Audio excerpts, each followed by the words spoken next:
This time on Kawaii-Fi Radio, it's our first show back after trips to Japan and Melbourne. You went to Japan and you came back with a British accent. What is that all about, He's Kyle? starting using words like cheeky and bugger and you cheeky bugger. Blame the tourists. We touch on the new Dragon Ball announcement. So what on earth is going to happen? I have no I don't idea. know, but don't get he me is wrong. deeply involved. He's so deep So in this. deep. And there's a whole new anime season to talk about. It makes sense. Having a happy family is a shonen fantasy, so... Am I wrong? Hey! Oh, no, he's right.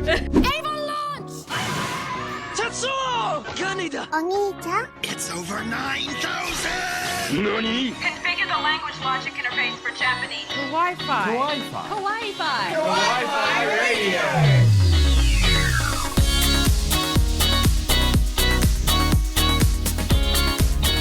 Konnichiwa and welcome. You're tuned in to Kawaii-Fi Radio, the podcast we dive into the world of anime, manga, and all things that pop out of Japan. I'm Kyle, and with me is Tifa and Kenny. Hello. Hi. It's been a while. It's been a bit. We've all been... Why did that sound so British? It's been a while. It's been a while, eh, geezer? Boy, it's been a minute, hasn't a it? hot take here. Oh, you've been travelling, haven't you? That's why you've got a bit of an accent now. Oh, we're on a tour. You went to Japan and you came back with a British accent. What is that all about, He's Kyle? starting using words like cheeky and bugger and Blame you the- cheeky bugger. Blame the tourists.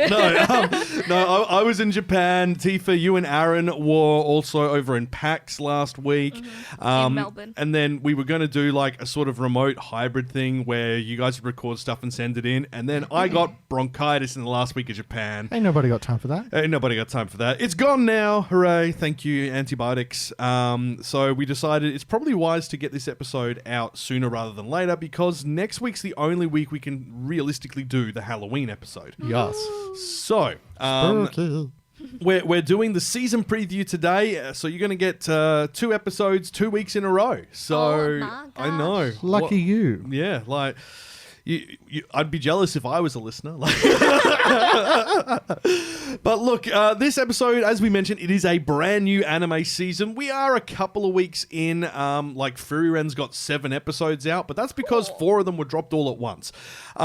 So there's a lot to talk about, though this season's probably not as heavy as we were expecting, and that's probably a good thing. Because let's be honest, there's been a lot of good shows this year that a lot of people haven't had time to catch up on. This is the perfect season for a back catalogue. Kind of the bane of like this entire endeavor is there's a lot of content. Yeah. I don't know how like the big name YouTubers do it, like just cover everything. I mean, how do they do it? It's their job. Okay. Like, Yeah. it's They don't like- have a day job Yeah, to do. we still have to contend with, earning a living. Damn.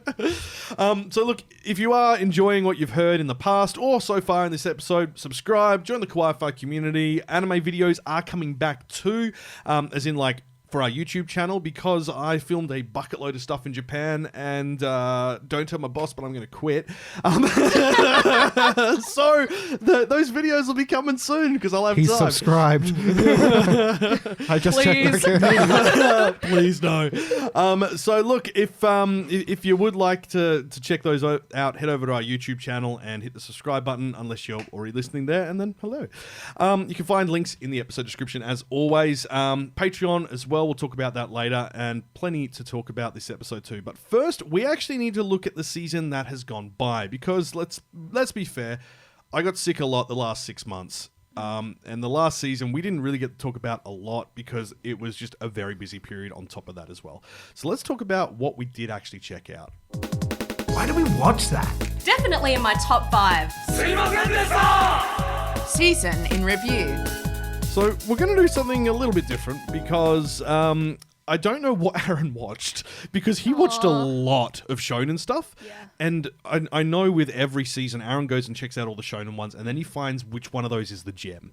And unfortunately, because of his roster and the time difference for that, I completely forgot to ask him last night what he watched last season, because he watched a lot.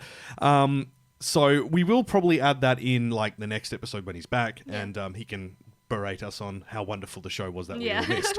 But what I do want to talk about is probably the standout the standout new shows from this season, which is probably like if you follow Anime News Network, you'll realize that everyone there picked this, and for very good reason. And that was Undead Murder Farce.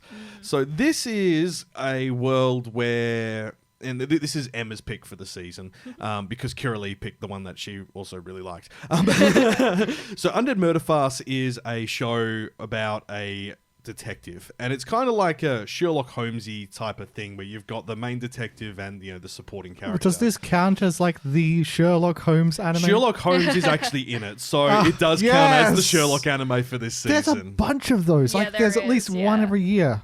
But Undead Murder Farce features a guy who is half Oni, and he is an Oni hunter. And it also features the girl who is the leading character, who is the immortal from Japanese mythology. But someone stole her body. Huh. So she's just a severed head, and obviously she can't die. So, it's set in an alternative timeline during the late 19th century. Supernatural creatures such as vampires, Onis, werewolves, these all exist in the world. All of the historical characters, such as Arsène Lupin, like the original thief, not Arsène Lupin III. Moriarty, all these sort of characters are real characters in it. The vampire lines and the history of like Transylvania is a real story within this universe. So it's got a lot of room to play. Damn, I want to watch this now. Yeah. But it starts off in Japan, where Sugaru, he's an experimental half Oni known as an Oni Slayer. He accepts a job from an immortal woman named Ayarindo and her loyal servant Shizuku. He wishes to find a way, Sugaru wishes to find a way to extend his lifespan, and Aya exists solely as a talking head because she wants to die. Because she... What is it with all the severed heads in anime lately? Yeah, so she wants to die There've been because a she lot. can't get her body back. But it's starting to, like, the story very quickly starts to expand, and you realize she doesn't actually want to die. At least not yet. She now has a mission, and she wants to... They both realize the person who, one, turned Sugaru into a half Oni, and also stole Rindo's body, is the same person. A foreigner with an M printed on his cane. Moriarty. Yeah. Yeah. Look, take a I guess. never would have guessed. Yeah. They leave Japan for Europe and try and track him down, and this leads them to doing other mysteries before they eventually get to London and a box which they have to protect from like a massive raid. And that's where like What's in the box? bulk of the story comes in. A diamond which actually, it's a black diamond which has something to do with werewolves. Apparently, it's not like, it creates werewolves or anything like that. It is like you can use it as a way to find them because they've secluded themselves and hidden themselves from the world. Trippy. Yeah, so there's that sort of thing. So while trying to locate Aya's missing body and hopefully the target with it, they take on supernatural mysteries across Europe, with Sugaru taking on the persona of the cage user, because he carries around the bird cage which has Aya's head inside it. So everyone's like the cage user detective, and it's like, who is the detective? Also, he is like a traditional what do they call it, kabukicho performer. So all of his fights are almost like a massive performance, and he talks through them as well, and he tells really dumb stories and always finishes them with like bowing on the stage, like on the ground, and you're just like, I'm sorry, what? And it's like, that was a distraction. It's like, nice. If I had a nickel for every Kabuchiko Sherlock Holmes mystery, I know, right? I'd have two nickels. nickels. Which isn't a lot, but it's weird that it happened twice. Yeah. So this was really well done. The mangas are... Well, sorry, it's not manga. It's a novel series, which is ongoing. Not a light novel series either. So, okay. traditional Interesting, yeah. novelization. Manga's got 7 volumes, split across 2 franchises, and the series had 13 episodes. It was great from beginning to end. The whole thing is just enjoyable. It's unique. It's entertaining.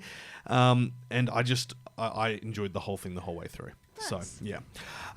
Let's go on to Jujutsu Kaisen Season 2. Because, Tifa, this is obviously your baby. Yes. Yes, it is. People died. People are dying. Yeah, so it's still ongoing. Like, speaking of severed heads, there are Yes. severed heads in the recent episode. If I had a It nickel was for all actually the anime pretty- severed heads, I'd have 7 nickels. I'd have like $7 at this point. Yeah. So what's going on with Season 2? Because I know we started off with like a Flashback? Yeah. So we started off with the premature death and hidden inventory arc, which is about like Gojo and Geto and their kind of like story together and all that kind of stuff prior to Geto becoming Geto's evil. turn into a villain. Now we are in Shibuya arc, which is the famed arc of the manga, except recent stuff in the manga might be controversially more so. Yeah. But so this is like basically a really important arc where important characters disappear or die. So it really sets up for, and these are like main characters. So like last season we did have one character who we assumed was going to be a main character because he was in the opening but dies. I can really Spoiler alert. appreciate like a show that takes risks like that. Yeah. And then so this season,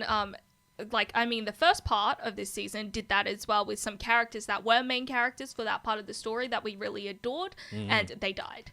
And in very shocking ways as well. Yeah. And then so this season, the Shibuya arc, how do I even explain Shibuya arc? It's Geto's like whole thing into kind of like attacking Gojo and starting his plan. But like as most people know, Gojo is all powerful, so they have to try and get rid of him in some aspect, which has happened.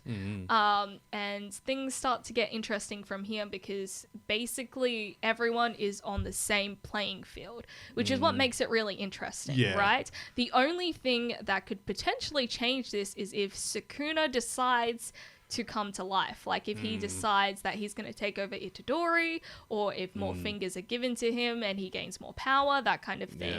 So other than that, they're pretty much on the same playing field, and Sukuna is currently on the side of the good guys. But potentially you don't know if like Geto could get to him and make him join you also that don't side. know if you like don't know what he's gonna do. We don't know what Geto's endgame is at this point of the story, and it's just like as it's all been laid out, you're just kind of a bit like, is Geto after Sukuna? Is he trying to bring him over to his side to then like?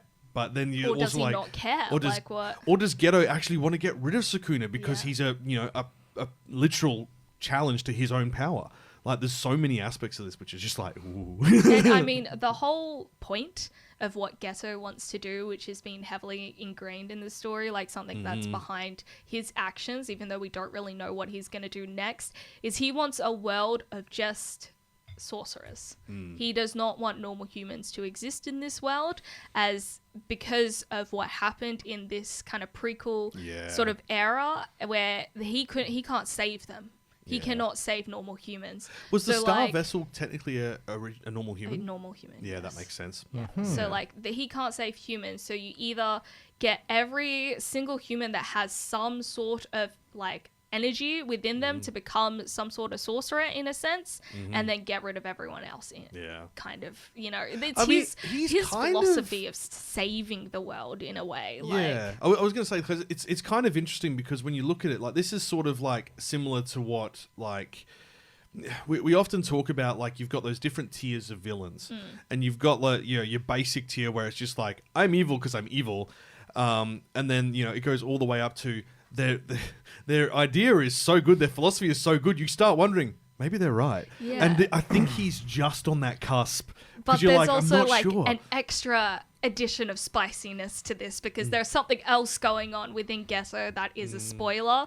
So it's quite interesting and complex as a villain, even though we don't really actually see that much of him in his villain stage that much. We just hear about it and see like little bits and pieces. But so this arc is going to be a lot of like deaths, a lot of endings for a lot of characters, and it's really going to bring back how powerful you think this group is. They're not going to be as powerful as you would hope, even though like in the recent episode, we saw Nanami just absolutely destroy another man. So, I'm sure a lot of people enjoyed that. But, and everyone on the internet, God, I wish that were me. Yeah. It's the same with Gojo when he was fighting one of the cursed like villains as well. And he breaks his arm, like puts it between his legs and like breaks it. And everyone's just like, Mappa, what are you doing? And Mappa's like, we know what we're doing. And it's like earlier on in this part of the season, I was kind of like, I'm not sure how I feel about this Yeah. animation. There's a lot of like that ghost tracing, like Yeah. framing stuff, which isn't that great. But as it progresses, I'm glad to see that the animation is improving, which is what we Yeah. thought would happen. Yeah. But it was just Because really we did odd. discuss this, like the first 4 episodes. Is it 4 episodes for the? Yeah. Yeah. Those first 4 episodes have a very different art style and animation, and like you can see elements of Mappa's character design and their artwork and their line work to it. But we also were aware that Toei Studios was brought in to actually help with this because they wanted it to look different. Yeah. And Toei, like I think we've mentioned this at ad nauseum at this point. I've been involved in like anime and animation for like 80 years now. It's insane. They are very much an industry standard. Yeah, and like they do live action stuff as well, like your period dramas and all Yeah. that sort of stuff. So they've got quite a diverse range of skills and animations and 3D and all that sort of stuff. So what they do is going to be good. But it was just such a jarring change Yeah. from what we'd seen before, especially when you looked at Gojo and you're like, But then, That's a yeah, bit- some and their that's all things started, explained, like, but like they really made it feel completely different. It worked really well, though. did. There's a lot of different elements in the animation this season that work quite interestingly to tell the story. Like, I do really like the way they've changed certain things, especially in that prequel kind of era, because Yeah. that also correlates with the movie. So some of the bits are Yeah. actually different as well because you're seeing it from a different perspective. Yeah, because technically the movie happens between episode 4 and 5 if you're going Yes. Yeah, if you were going through a chronological watch order, because that you've got to go to a point where Gojo is a teacher basically, well, bordering on one, and then you've got to go back to the normal timeline. Yeah, because that's so it would be the year before Itadori. So Yeah. yeah. So yeah, it's good. Like, oh, it's so there's, good. there's a lot going on, and every episode Twitter goes crazy. So like, I I'm don't think staying it was off like Twitter, this. like- Yeah, I don't think it was like this for the first season. I think the first season surprised a lot of people. But now that everyone is kind of on the JJK hype train, Yeah. I'm gonna say that people are more hyped about it than Chainsaw Man, and people Oh, were yeah. super hyped about Chainsaw Man. Before, Yeah. I mean, so like, and you and I have discussed this. Chainsaw Man's fallen off the wagon. it's The, just the manga is just. I think it's that the hype exceeded. I Well, do it's think not that, even that so either. I do think that Chainsaw Man could potentially still go up. I just think that the end of part 1 could have been the end of the whole series because it was Yeah. just done Oh, really easily. well. But the beginning of Chainsaw Man is quite slow until Yeah. it gets to a certain point. So I did wonder if this would be the same, like it's slow and then they're gonna really push Did for you something. read the most recent but chapter? I haven't read the last 10 chapters. Yeah, they deal with the whole Chainsaw Man church thing, Oh yes, yeah. and not Itadori, Thingo doesn't do anything. Denji. Denji doesn't do anything in it, and you're like, oh, and it's kind of like without any bloodshed, and you're like, Huh. what was the point of all this build up then? Like, it's meant to Interesting. explode into a big action scene, and there is a hint of something happening with the War Demon, Yeah. War Devil at the end of it, of the most recent chapter. But it's not enough to make you go, this is going to be a big explosive thing. You go, it could literally, the next chapter could end with literally the War Devil having her head cut off. Yeah, That's it. I'm just like I'm so conflicted about Denji's position Yeah. in the manga because I'm like, oh, he deserves a little break here. He can go to high school. He doesn't have an Yeah. education. Maybe he needs that. But then I'm like, Denji, can you do something, please? Yeah. I want to see something. Yeah, it's just, it feels like the character of Chainsaw Man has had to take a back seat for some world building which doesn't feel like it actually helps. Yeah, they- like it's okay it's to okay, do that, but it's been I don't Yeah. know. 50 odd chapters now. well, it's I've seen way too many shows where the main character takes a complete backseat and becomes a side character. Well, in their own show. if we look at Disney. Jujutsu Kaisen, the most recent manga arc, Mm. Itadori is not the main character. No, but But I mean, it's done so well that it doesn't quite matter. Like, these are characters and it's a story that you are interested in, and it still works because Sukuna is Wait, are we talking part the of manga it. arc or Blonde Sugar the Daddy? manga arc. The blonde sugar daddy is something else, but in the recent manga arc, it's not focused on Itadori at all. and this is the thing, like, if it's done well like that, it's fine. But Chainsaw Man hasn't done it well. Like, you keep going back to Denji, and he's just kind of like, hanging about. And you're like, To be fair, that's because it's called Chainsaw Man. It's about the Chainsaw Man Denji. Jujutsu Kaisen is like Naruto or Bleach. It's an ensemble cast. this There's is true. This a is lot of true. people to it. But I do wonder if another thing with Chainsaw Man is because our current main character is not one that we saw previously. She's newly introduced. Oh. Whereas in Jujutsu Kaisen, the current The person they're following now is already well established. Yeah, exactly. Yeah. So I wonder if that also, because we already have that connection in Jujutsu Kaisen, but in Chainsaw Man we didn't already have that connection. Yeah. Like I like her Perhaps. character, but I don't think they're doing anything with her. It seems a lot of this is, and I did just binge read, I think, about 5 chapters the other night, and it feels like there's so much more focus on the world around them as opposed to the characters that you've been introduced to. So Yeah. you meet this guy from the church group, and then he disappears after 2 chapters, and you don't see him again until like the whole big fight with them, and even then it's not really a big fight. It's just kind of like it happened between chapters. You're like, Ah, why bother? Like, that's yeah. lazy. Well, it's not lazy. It's just I think he might not know where he's going with it yet. I think he might have had an idea that he wanted to, do this arc which focuses on the War Devil because we had the Gun Devil for the first arc. No, I just hate now- that whole story happened off screen. You just Oh trust me. yeah, Yeah. But I mean, but by the sounds of it, it was like a bloodless fight. So like no one died, sort of thing. But you're just kind of like. It's just it's going to be hard to know whether or not it's going to end up in a good place until I guess we get there. It kind of feels. I do wonder if because the way this is going, it feels like Denji's not going to be able to. Not going to do anything at all in this part of the story, and then we'll get to part 3 and it will start up again, and it's going to be a case that people will read it and everyone in the community will just say skip part 2 Yeah. because Pretty much. it hasn't unfortunate. added anything to Yeah. it. Like there are elements of his character growth which is good in there, but like that can be explained in 2 panels on another in a different part. Like it's Yeah, really for bad. sure. Anyway, we've gone well off topic here. Let's go back and talk about what we season in review stuff. My Happy Marriage. This is a Netflix one. Kira Lee and Emma are obsessed with it for good reason. Several of our friends have watched it. I've only been hearing good things My about it. mum loves it. Yeah, it is peak shoujo, This is peak shoujo. So this is sort of like a supernatural-ish romance. Yeah. The main character, I'll get up the names because I basically watched it over Emma's shoulder while doing things for the entire show because I was like, oh, it's actually quite good. But it focuses on a girl who her family is kind of like nasty. So Yeah. she's born talentless to a noble family for their supernatural abilities.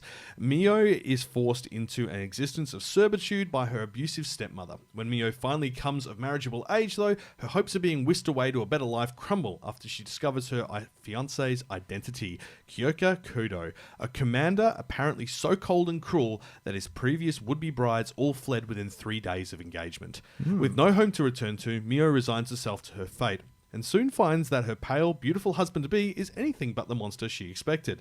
As they slowly open their hearts to each other, both realize the other may be their chance at finding true love and happiness. Kyoka's basically Roy Mustang as a shoujo like love interest. Yeah. He's amazing. And the whole story, like when I say Including Roy the Mustang, pyromania? including the pyromania. Yeah.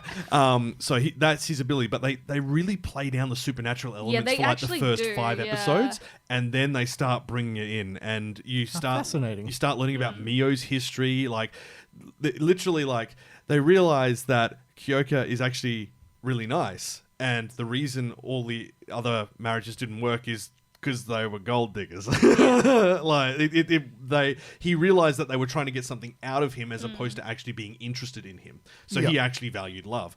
So Mio's family, her stepmom, who is a horrible cow and wants basically to remove Mio from The them. evil stepmother. Literally, she has a daughter. So they marry the daughter off to the guy that Mio actually loved, knowing this. For political reasons, the daughter obviously is then rubbing that in, and then Miyu goes and marries Kyoka, is engaged to Kyoka, and then they realize Mio's happy, so then they decide that the stepdaughter will replace Mio in that marriage because Mio shouldn't have happiness, and Kyoka is not having any of it. he's basically like you're what was it? I think he said you are ugly inside and out or something like that. And then their entire compound burns down. It's very satisfying. What a king! What a king! Yeah, like king move. I might have to give this on. It's really well done. It's on Netflix. It does have a dub. I don't rate the dub. It's a bit of a typical Netflix dub. But the Japanese version of the translation is very good. It was done by Cinema Citrus as well. It is just beautiful.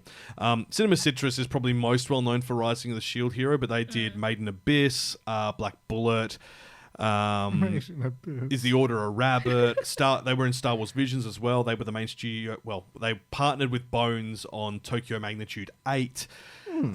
Also, My Happy Marriage is getting a second season too. Yeah. Wicked. Yeah. Nice. Like it's good. It's go watch it. Like it's like, is this marriage a blessing or a curse? No, it's spooky dooky stuff. That's what it is. But yeah, it's historical. They're all adult cast as well, which is nice to see. Yeah.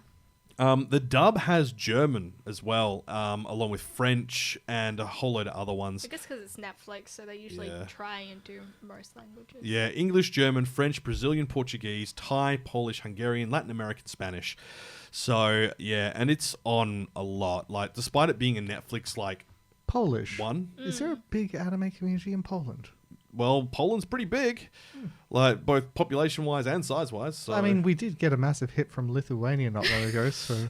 I mean, yeah, look, fair. It just still fascinates me. But yeah, if you want to find out, like, if you are one of those areas which doesn't have, like, normal Netflix in your area, because Netflix is weird on their rights agreements. Netflix is weird, Go period. check livechart.me because they list all the locations, so they'll tell you where you can actually watch it in your area. Anyway, let's move on from that to my pick, which I feel like I've been doing a lot of talking, and this is on me. But Zom 100. Yeah. I mean... So... We did talk about last time as well, I think. It was a big standout for this season, It though. was. It was. Yeah. And a bit of a tragedy as well. Yeah, so Zom 100 only ended up getting 9 out of its 12 episodes out. The last 3 episodes do not have release dates. They said it's been delayed indefinitely. It's not indefinite, it's that they don't have a release date or time for broadcast. Yes. So whether that means that they go for a full digital release for those last 3 episodes or whether they put them out exclusively on Blu-ray, I don't know. That'd be a winning marketing strategy. It is a really... This awesome series will sell you the last 3 episodes. It is streaming on like most platforms as well, so it's more than likely going to be a digital release. Yeah, I think so as well. I mean, like, this is the thing as well. Like, one thing I noticed, there is so much promotion for on-demand video in Japan now. Like, even Fuji TV and Tokyo TV have their own streaming platforms now. So it's becoming more common in Japan, which was, I think, part of the barrier to it becoming more common for us accessing anime on Although, demand. I mean, if you look even locally, that checks out even here as well. We have ABC, SBS, and 7 on demand. And 9 and 10, all of them have it now. It's I think the only one that doesn't is Access 31, and I don't think they exist. That's probably for the best. Like, no offense to them, but it's probably for the best. I kind of miss it. I think I got to see like Monkey Magic on that. Yeah. I like that. It was a public broadcaster, but being a public broadcaster in Australia is just very difficult. Anyway, Zom 100 is a series about a zombie apocalypse. Who would have guessed? And it is basically the main character, Akira. He basically goes, I'm going to write 100 things down of, like, I want to do before I die. It's not that, zombie apocalypse has happened and he's experiencing shock and horror. This He's is a like, comedy. Oh my God, this is so freeing. I can finally do everything I've wanted to because who's going to stop me? The zombies? Yeah, no. So Akira Tendo, 24-year-old office worker for ZLM, discovers himself trapped in a routine, meaningless life. He wanted to be like a movie producer involved in all that. Ended up in a black company. He lacks drive and motivation since he is disenchanted with his career. However, when the zombie apocalypse is caused by an experimental bioweapon, apparently, that's not even confirmed. Like, when the zombie apocalypse strikes Tokyo, everything is turned upside down. Instead of succumbing to dread, Akira sees this as an opportunity to experience life to its fullest, rather than settle for his humdrum existence. He decides to create a bucket list of everything he wants to do before dying, in order to not only experience it firsthand, but also to show that he is alive and well. And dear listeners, if you want like an idea of how this anime is going to be, if you're skeptical on just watching it, go to YouTube and look at the opening. to this Oh, show. yeah. It is so good. colorful. Opening version 2. So that's something to note as well. Like a lot of people watch this and didn't get it. And it's like there's not much to get There's here. not much to it's, get. It's very straightforward. It's done through the color palette at the beginning. Everything is in black and white. He is miserable. The zombie apocalypse occurs and things start sprouting into color. And it's because he is feeling a sense of relief and ability to actually, it's life versus death. It's such a crazy kind of color Yeah. scheme as well. But yeah, the original version of the OP just used clip footage from the previous episode in it because the studio Bug Films couldn't actually. They didn't have enough time to finish animating it. They're a brand new studio. So obviously this is their first time dealing with broadcast schedules. So they had that. But then by episode 6, they had the final version done. And it is amazing. It is just a dance party, basically. They even actually... I thought it was a bit odd when I was watching it because there's a scene where like there's a person in it strumming the guitar and singing. It's the flippin' lead singer of the band doing the OP, which from memory was either Bump of Chicken. Yeah, Yeah, it's Bump Bumper of Chicken. Chicken. Yeah. And then Bump of the next Chicken. scene after that where it's got one of the girls whispering at the screen, he's being tossed in the air in the Yeah. background. It's like, yes. It's colorful. It's fun. They lip sync to the song and it's just so... Mwah, Zombie perfection. dance party. I didn't know I needed this in life, but I did. It's great. Yeah, it's so good. It has a full English dub over on Crunchyroll, and that is where it's predominantly been airing as well. And Netflix. And Netflix, actually. I keep forgetting that. It has been licensed by Viz Media outside of Asia and all of the Muse platform in Southeast Asia. So, like, Muse Asia, Muse Vietnam, yada, yada, yada. Muse India as well, usually. So, there's also a live-action film, which was on Netflix. It's not as good as the anime, but for a laugh, it's pretty good. So, yeah. If you are going to read the manga, though, there is something to be aware of. So there's 15 volumes of the manga. The first 12 have been translated in English, and then they got picked up for international release, and they just started translating the chapters as they released from then. So we're missing chapter like 13 and 14 in English. I think it was, or 12 and 13. That's weird. And if you go on Shonen Jump's official app, Viz Media's official app for it, it goes to like that, and then it skips 8 chapters and continues. And what happens in those 8 chapters apparently seems to be quite important. It's like, are you kidding me? Like, I think it's to do with them hunting for a cure. And it's like, that seems like a big deal to That leave does- out. yeah, it's- And I know why they're doing it. It's because the English Yeah. volumes are coming out, and they want people to buy the physical volumes. And everyone's just like, no, fan translators Fix can it, do it in damn it. 24 hours. Yeah. Like, Fan translators can do it in 2 hours if you give them enough Red Bull. you're not wrong. But the thing is because they're so like they're so bad with suing and like cease and desist on it. The fan translators have been trying for a while to go and put through the actual like versions of it. You can't find them online. That's just so I'm sitting there at the end of that volume going, I can't read anymore. Oh my God, and do you know what you should have done? What? You should have gotten Zom 100 like in Japan, and then just like Google Translated the page using the Damn it, lens yes. function. Yo ho ho! I know what I'm doing tonight. Anyway, let's move on. So Zom 100 as well was one of those picks for the seasons. There was a lot last season that came out, but not a lot that was really notable outside of those 4. Like there are others, and depending on what your areas of interest are. Oh yeah, I went through and watched a bunch of ill-advised ones. Yeah, like, look, anything that has Go hands on it, just ignore. Like, they can't be trusted with anything. Like it was like what was it? The house husband cat thing. Yeah, the It cat was- is now angry or whatever. It was a hard okay. It wasn't even a hard okay. It was just like why did you bother to do 3D there? It would have been cheaper for you not to. Oh, my big contender for why did you even apply was the level 1 with my absurd skill isekai. There was a lot of isekai I last season. swear to Mark Twain, that thing was written by an AI. Yeah. I am Maybe. convinced. There was also Bleach, 1,000 Year Blood War, that continued, Yes. which I'm now reading the manga of, and I'm Still 200 going. chapters in. Horimiya, The Missing Pieces, which is exactly what it says on the tin. It is the missing pieces. It is disjointed, and it doesn't really help. So it's really hard to watch. Vending machine anime. It's Vending Machine was fantastic. It was dumb. It's dumb fun. It is a comedy. It is a parody. They defeat a boss with the Mentos Diet Coke trick. Yeah. Nice. So Reborn as a vending machine and now wander the dungeon. He doesn't wander, he gets carried around, so because obviously he's a vending machine. Yeah, it turns out he has a function for that. The girl who's carrying around has absurd strength but has zero aim until she's wearing him on her. He's a counterweight. He's a counterweight for her punches. There's a Telia Riser. Just play the game. Honestly, it is literally the game story. They literally reuse like some of the animations from.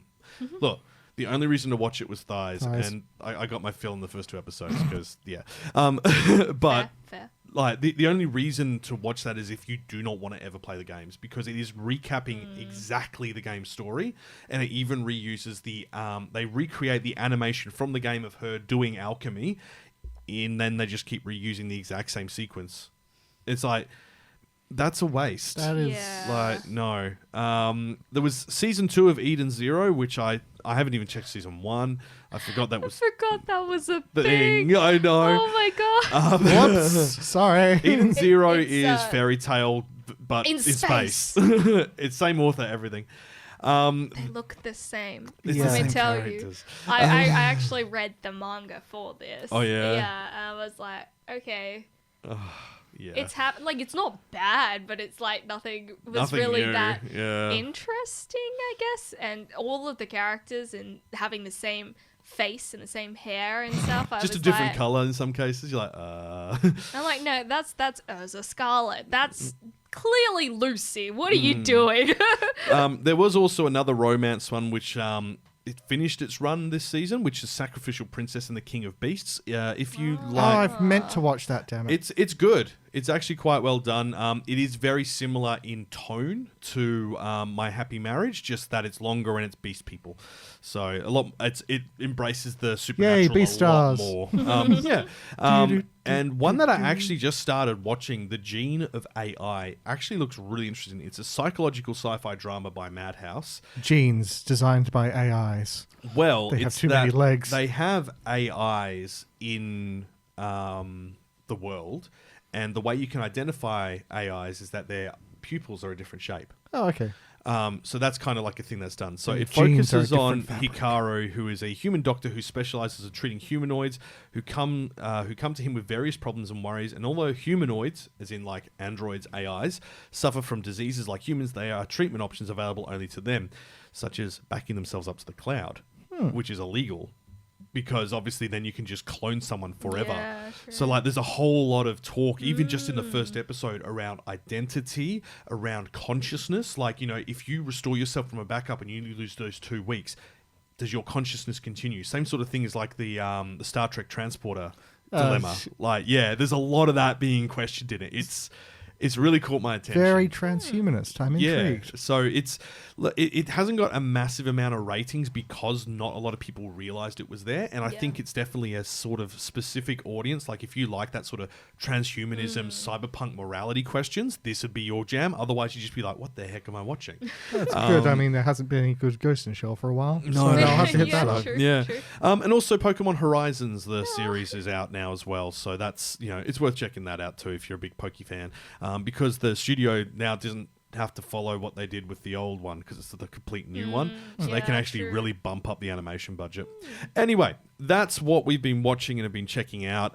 If you thought we've missed something that was really good, like a gem in the past season, and I'm sure there is definitely one shonen show that we've missed because we didn't unfortunately have time to check with Aaron, let us know over in the comments section, whether that's on socials or over on our YouTube. But Fight us in the comments. no, stop that. Okay, and with that, let's be a bit romantic and talk about the autumn anime season. Kawaii-Fi Radio. That's a lot of anime. Oh, there's so many. No, I didn't watch them all. Autumn anime. Alrighty. Yeah, look, We've had this for 5 years. It only gets used once a year. I keep forgetting to update it. That's I do know okay. I've got to change the spring one though, because it keeps getting copyright flagged despite it. Really? Yeah. So it's poisoning pigeons in the park, which the creator said all his music should be royalty free, but I think like whoever owns the record label doesn't agree with that, and then keep flagging it and putting ads on it. So yeah, That's annoying. it's annoying. But anyway, let's talk about this new anime season. And thankfully it's not too packed, but there are some absolute stunners of series in this. And we're going to start off with probably the biggest one that's been doing the rounds, and that's Fururen Beyond Journey's End.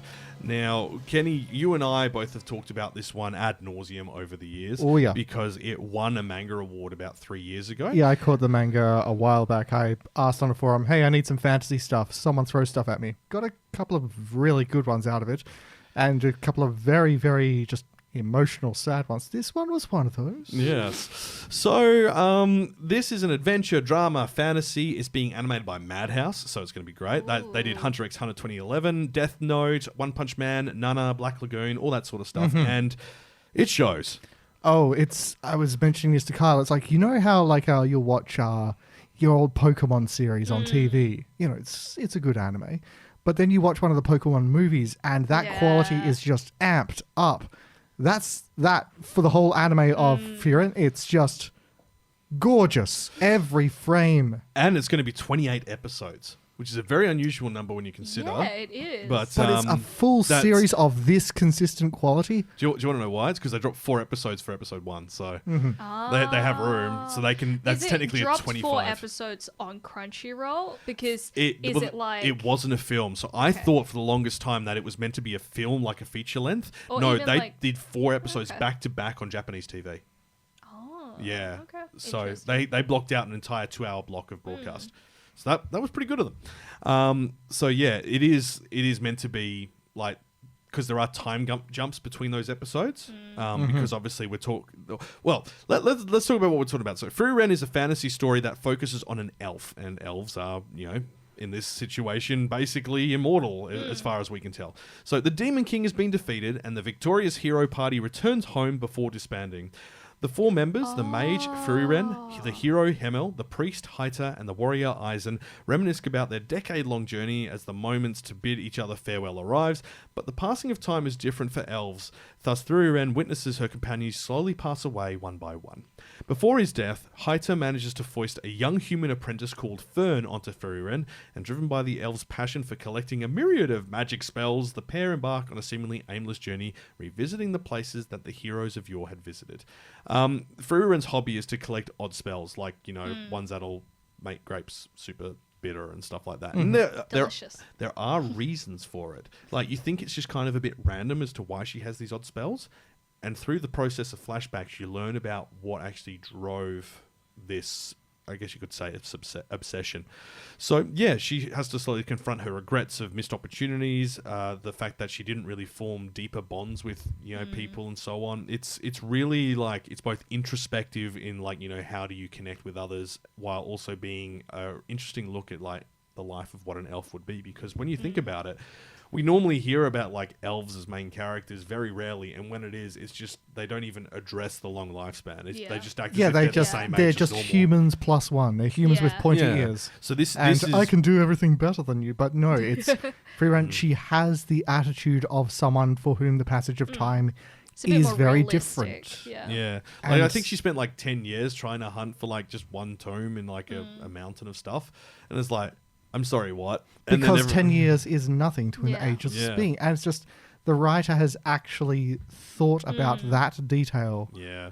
And I have infinite respect for that kind of for world sure. building. So this is PG. As we mentioned, Madhouse animating. It is from the manga, 28 episodes expected.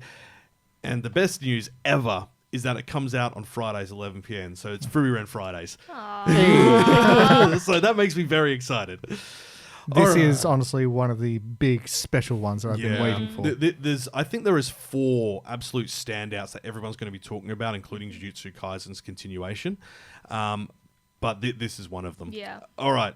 On to one of the other ones. It's Tifa's. It's Spike's Family Season 2. Woo! Whoop, whoop, whoop. Action comedy, apparently shonen. It is shonen. It makes sense. Having a happy family is a shonen fantasy. So, am I wrong? Hey, all he's all right. shonen characters lose their families for the most part. This is So, I mean, the main character is Lloyd. It technically. is. It so is. like that's where we start off from. So that is also why it would be considered a shonen, and This it's is published true. in Shonen Jump. So Yeah, that makes sense. So this is one of those rare opportunities where two good studios get together. So this is Wit and Cloverworks working together. Wit did Attack on Titan, Ranking of Kings, and Vivi Blue Eyes. Yada yada yada. Cloverworks, Bocchi the Rock, Promised Neverland, Shadow's House, Horimiya. You know, they both have the chops for animation. Absolutely. So they know what they're doing. Obviously from a manga, and this is going to be 12 episodes for the second season. Now, season 1 was 12 episodes, and then it had It a was a second two-part, core, yeah. which was another 12 episodes. And the second core kind of felt like a bit of a mess because of it. So I it hope was a bit slow, Yeah. whereas they could have made that the second season. they could have. But yeah, And then added it onto what happens next so that it feels like it has a big arc. yeah. Because the only line we have that summarizes season 2 is this: the Forger family will face a new familial mission as your heads on a cruise ship expedition. Okay. Okay, cruise ship mission. Yeah. Is that like a Hot Springs episode? I don't know. It is not. It is not. It is not. Yeah, this is going to be the new anime standard. Everyone's got a cruise ship mission. I mean, Dragon Ball did it, so... It's not wrong. Yeah. Like, Bulma is, like, the true villain because, like, you know, she's rich and all of her friends are poor. Secretly, we knew this all along. Communism. Yes. Cyborg. Anyway, you've been keeping up with Spy X Family, the manga and everything, so what are you expecting? I'm expecting more Lloyd and Yor moments together. I think that's what's really going to be kind of special about this season. I feel like last season we had a lot of focus on Anya, especially in the first part, which is Definitely. perfectly fine and done Yeah. very well. And then in part 2, we got a little bit more of Lloyd and Yor, you know, he's like infiltrating the I forgot what it was, but he was like trying to get these art things back, and he went to this underground tennis like competition, all that kind of stuff. So they had like some fun little missions together where she's unaware of these missions, but it's fun, it's a good dynamic. But I think this is where we kind of get the next step between them, so there's going to be a little more romance. They get a There's bit going to be closer. a lot of you're blushing, and it's going to be very, very cute. So even if that is just because she got shot in the butt on the mission beforehand, not even kidding, first episode, they go on a date, she can't sit down. Yeah. So she's like standing up in the cinema. It's adorable, and Yeah, she's so excited they're going on a date and everything. It's mwah. I think I actually forgot to mention with Furiren, we've got to go back to Furiren because I'm going to mention this for Spy X Family. There's a lot of changes to anime streaming at the moment. So platforms have changed hands. A lot of platforms have dropped out. So we've had to fully change our listings as well. So Spy X Family is going to be on Crunchyroll again. It's going to be on Hulu in the US, Amazon Prime Japan, Bilibili Global, Video in Indonesia, and then the whole Muse network by the looks of it. So that's Muse Asia and Singapore, Muse India, Malaysia, Philippines, Thailand, Vietnam, and also Netflix in some areas. Going back to Furiren, it's also very similar. The whole Muse network, I say whole Muse network. For some reason, Muse India isn't on here, so we'll have to check. So Muse Asia, Singapore, Muse Indonesia, Malaysia, Philippines, Thailand, Vietnam, Netflix in some areas, Video Indonesia, IQIYI, which is Chinese. It's one of their... Yeah, they're not very new, but we just never mentioned them before because they came up so readily. Now... we have some good news, and we'll come to this in a little bit, but Aaron has sent through what his previous season's pick was, which I believe is the Great Cleric, which is great. Well, I can say that. So Furiren is on Crunchyroll. It's also on Abema TV in Japan, their streaming service there. Amazon Prime Japan, Annie Plus in Korea, and Bilibili Global, plus, as I mentioned earlier, Iqui in China and Video in Indonesia. So there's a lot of these platforms in Europe that have seemed to have disappeared. And I'm noticing it's because Crunchyroll has taken over. Yeah. And we'll get to this when we get to some of the high dive ones, because anything that is on high dive has partnered with all of these other streaming services in Europe. And there's some of the good ones too. Yeah. So, yeah. But yes, Spy X Family, that is airing on Saturdays. So, Spy Saturdays at 11 p.m. as well. A lot of stuff is at 11 p.m. for some reason. Yeah. 12 episodes, manga, PG, family friendly, even though it's 11 p.m. at night. Watch it. It's hilarious. Yeah, for everyone saying that, it's animation, it's for kids. No. They always play it so late in Japan. I don't know what that's about. I have so many issues with Japanese TV. And it's not to do with anime airtime. Is it the ads? No, the ads Is are it the better than the random TV shows that are on, and you're like, what? It's Why? that every single channel, every time we turned the TV on, had a variety show on, and it was boring as hell. Ah.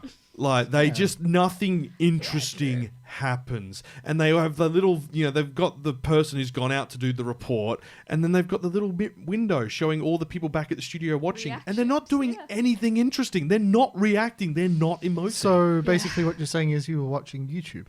Yes. It felt like it felt like I was watching someone watching YouTube. That's... It's Gogglebox without any entertainment factor. Because the only reason Gogglebox works is because they edit it. This is true. Yeah, So yeah, no, and like I hate the probably whole the reaction best culture. The best thing we saw was when we were in Nara. And that was because it was the night of the full moon. It was the Suki the Moon Festival. No, it's in Nara, so you get live deer reactions. That'd be amazing. deer I'd watch watching that. the news just They did. The deer are aggressive, though. I'm sorry, what? They had deer on screen as part of the special broadcast. Were they Live looking at deer the moon? reactions. Were they like, is this a biscuit for me? These clearly must. I don't know if they were live shots, but it was clearly well prepared. Like, they had the low angle camera looking at the deer, and the deer looked like it was looking up, and then they panned up to the full moon. I was just like, I'm impressed. That was the best night of TV in Japan, because it wasn't the bloody reaction shows. Anyway. Let's go deep into the bowels of Shonen and pull out the gem of this season. Ew. Yes. Look, you've got to search through the muck to find the good. Don't reach into bells. This is Shangri-La Frontier. It is Aaron's pick for the season. It is an action-adventure fantasy. It's got video game themes because it's about a video game, but it is not Sword Art Online. So it's, that's immediately a plus. So this, we don't know how long it's going to be, but likely when they don't list the episode length this early on, it means it's 12 episodes. I believe you were telling me about this. This is about the guy who plays terrible, terrible games. Yes, it is. This is airing on Sundays, relate. so guess what? Shangri-La Sundays. Wow. I'm loving the alliteration this season. And of all things, this is at 5 p.m. on a Sunday. Oh, okay. Yeah, right? That's a reasonable time. A reasonable time. It's PG, thankfully, because if it was R at 5 p.m, there might be issues. Studio C2C is animating it. They did Tsukimichi Moonlit Fantasy, Hitori Bocchi, and The Wandering Witch. It's from a manga. Now, this is all about a second-year high school student, but thankfully, I actually have a recording from Aaron, and he can tell you all about it. This anime is about a high school boy. He plays a bunch of these trashy games, and it's a world where VR games are exceedingly common, and there's so many that there is a whole category dedicated to like trashy, super trashy.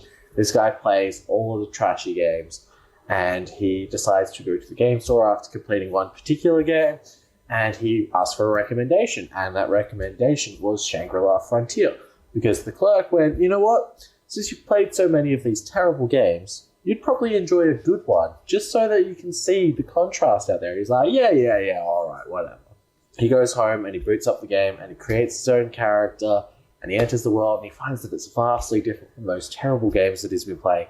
And because of that, he falls in love with the world, and all the terrible games have given him extra skills because he's learned how to cope with all those really bad mechanisms, and now he's in a game with good mechanisms. He's exceeding because he knows how to proceed while being held back. So it's about him, and he doesn't do games in the traditional method either. So if you essentially think, let's game it out, but less chaotic. And he's not wrong. So the plot, as Aaron's outlined, second-year high school student Rakuro Hizutomi is interested in only one thing: finding trash games and beating the ever-living daylights out of them. No, this still sounds like Let's Game It Out. Yeah. His gaming skills are second to none, and no game is too bad for him to enjoy. So when he's introduced to the new VR game Shangri-La Frontier, he does what he does best. Min-maxes and skips the prologue. And literally it was great because it's like they did like the scrolling text, and he went, I don't have time for that. Let's just jump in. Amazing.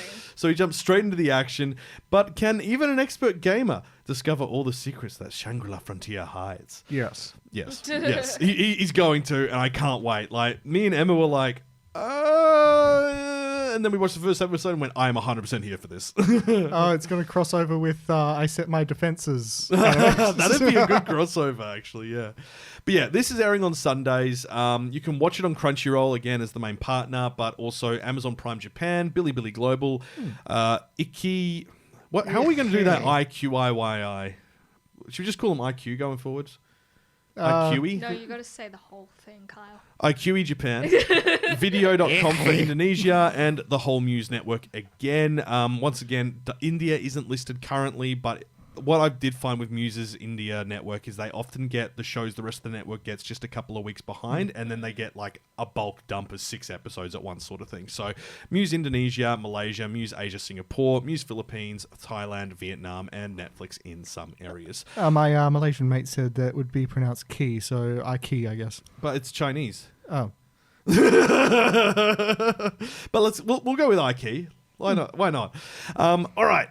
This is my pick for the season. It is also Kenny's pick and everyone else's pick if they're looking for shonen, and that's Undead Unluck. And I have some really annoying news about this. Undead Unluck is a Hulu exclusive in the US. So Disney here. Disney. It's not listed on Disney here. What? At least when I looked, it wasn't. They don't have, and this is something really interesting. I was saying to this Kenny before we even started recording today, is that Disney Plus doesn't seem to have any anime listed this season. At least not for the US. Oh, so It seems like it's gone to Hulu. Other than Bleach. Yeah, which is continuing. So no new shows, which is really unusual. Yeah, especially considering the agreement they just made with, what do you call them? Kodansha. Because there are some returning shows which are Kodansha shows. Okay, so how are we watching these then? Just... we are definitely using a VPN. Yes. Yar. Yo ho ho. Yeah, definitely a VPR. Yes. And... Undead Unluck deserves to be on every platform. To be blunt, this is an action comedy shonen anime series rated R. It is going to be two cores back to back, i.e. it's just going to be 25 episodes. 25, 24, we'll see. David Productions are behind it. They did Fire Force, all of JoJo, Cells at Work, and so on. So they know how to do, situational comedy quite well. Crazy visuals as well, which is fitting for this. It's like everywhere I go now, I just see clips for the two main characters meeting. So it's about a zombie guy who can't die, and a girl who has crazy unluck who kills everyone she touches. Yeah, so this airs together. They fight crime. Legitimately, yes. Saturday, 1:23 a.m. Don't ask. Japan, just do what Japan does. So Tokyo Revengers is a new one that is coming this season. That is also Disney. Yeah. But I don't think that was announced on like a Disney list. If I just thinking about it now, I know it is a Disney exclusive. Yeah. So maybe it is the same thing. Somebody else said that Disney have bought exclusive rights for it, so it might be on Disney at some point. Actually, no, it is listed here as it's just updated. Hulu and Disney only, and Star Plus for some reason. Star Plus is Disney. As is Hulu. Who would have thought? It makes sense, doesn't it? Yeah. Hooray, Megacorp. So, Undead Unluck, for some reason, it only lists as Hulu, and I'm listing all streaming services as well, and it's like it doesn't have anything. This series can be outlined quite simply as what happens when an unlucky girl meets an undead guy. Chaos. So the guy launches himself around by just making his limbs explode. Yes. Tired of inadvertently killing people with her special ability, Unluck, Fuko Izumo sets out to end it all. But when she meets Andy, a man who longs for death but can't die, she finds a reason to live. And he finds someone capable of giving him the long, sweet embrace of death he's long been looking for. And I'm not even kidding. Andy wants to die so bad. Andy also has a credit card embedded in his head, which he removes to activate and access all of his hundreds of years of fighting. But, if he leaves it out for too long, his brain explodes because, it's a lot of knowledge. Very odd choice, but hey, it is what it is. So this should realistically be on everything, and I'm really annoyed that Hulu got the exclusive rights to it. Yeah. But look, we'll see. This is probably one of the few rare occasions where we will support alternative access. Is probably one of the easiest way to say it. And we will be finding a way to watch it, whether that is, within that realm or not. Because it sucks that this is locked to Hulu only, and we don't really have Hulu in Australia. Not the full catalogue either way. Legally ambiguous suggestions. Yes. Anyway, let's move on to even more ambiguous suggestions. A girl and her guard dog. This is not about a girl and her dog at all. 15. This is Kira Lee's pick. Who would have thought? It's a shoujo title, and that's why she is our shoujo expert. Yeah. And our what do you call it? Visual novel expert. 15-year-old Izaku Senagaki is the granddaughter of the third boss of the Senagaki crime syndicate. He's not an alchemist, is No. he? Good. She just wants to have normal friends and a normal high school romance. So she enrolls in a high school far from her hometown. But the overprotective young leader, 26-year-old Keiyu Utu, lies about his age and bribes his way into the same school. Brilliant. Telling Izaku she's too young to fall in love, Keiya's ready to scare off all the boys. But actually, Izaku's had unrequited feelings for Keiya this whole time. Ooh. So, as you might guess, Keiya is the dog, the guard dog. And it's a picture of him looking like a delinquent holding a bat. Oh, beautiful. I love it. With her, wrapped around him. It's really cute looking. So this is a romance school shoujo franchise. You can watch it. I think this is a Crunchyroll. Yep, it's a Crunchyroll one. Just for the rest of the team's benefit, there is the image. Oh, it looks so cute. Yep. Yeah, I know this one. Yeah. Sorry, it's not a baseball bat. It's a sword. It's a katana. Anything's a baseball bat if you swing hard enough. I mean, yeah. Look, if you leave the scabbard on there. So this is being animated by Project Number 9 Studio. I didn't recognize the name, so I went digging. They've done exclusively romance anime for 10 years. Wow, okay. Including Angel Next Door Spoils Me Rotten, bottom tier character Tomazaki-kun, My Stepmom's Daughter Is My Ex, and a lot of other really trashy ones too. But they do romance. Okay. No matter how trashy it is. No matter how good it is. But if you have a look, they're all quite well rated, relatively speaking, even with the trash. So the animation's Trash good. can be So they're fun. doing well with the trash that they do. Okay. Yeah. I can respect this. I would like to refer to them as a recycling plant because they take the trash and they make it into something useful. Fair. Though that's debatable for Stepmom's Daughter Is My Ex. So that name just needs to be There's banged. no saving. It's that. not even like the direct translation. It's not. It's so Like, annoying. it's so frustrating. This is also a Crunchyroll-backed anime. Crunchyroll invested in this, so it's not so much a Crunchyroll original because Yeah. those are kind of like done. Bad. They're not bad. Like there were some good ones in there. Exam. Wonder Egg yeah. Priority. Wonder Egg Priority wasn't a Crunchyroll original. It was a studio original. Yeah, because it was all made That's in-house. right. Yeah. Crunchyroll Originals, like the actual branding for Crunchyroll Original appears to be dead.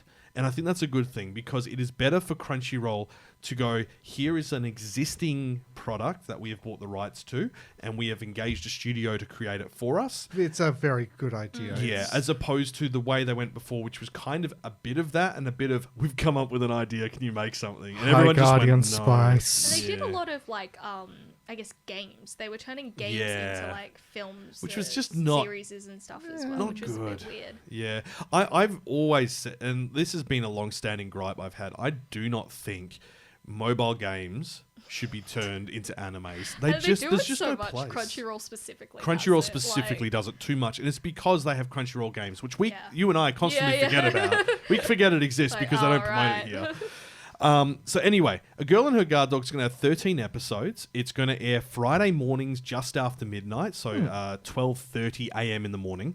It's going to be on Crunchyroll, Amazon Prime Japan, Annie Plus Korea, Annie One Asia in Hong Kong, and Catch Play Plus in Taiwan.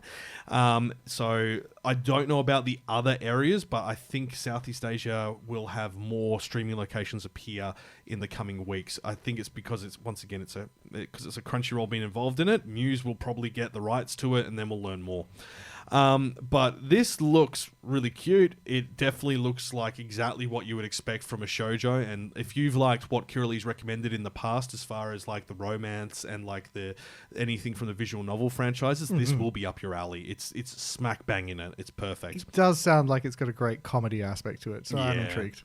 Now let's go on to another romance, and this one is Emma's pick for the season, because Kirilee only wanted that one this season, and that's fair. Yeah. So Emma's got a pick, and that's the Saints' Magic Power is Omnipotent Season 2. It's also a fantasy romance, and it is also very good. It is being done by Dio Media, who did the first season. They also did Hanako-kun, Squid Girl, if we go back far, Wow. Chio School Road, and a swath of others. But typically, Dio Media's animation is very consistent. I found it to be.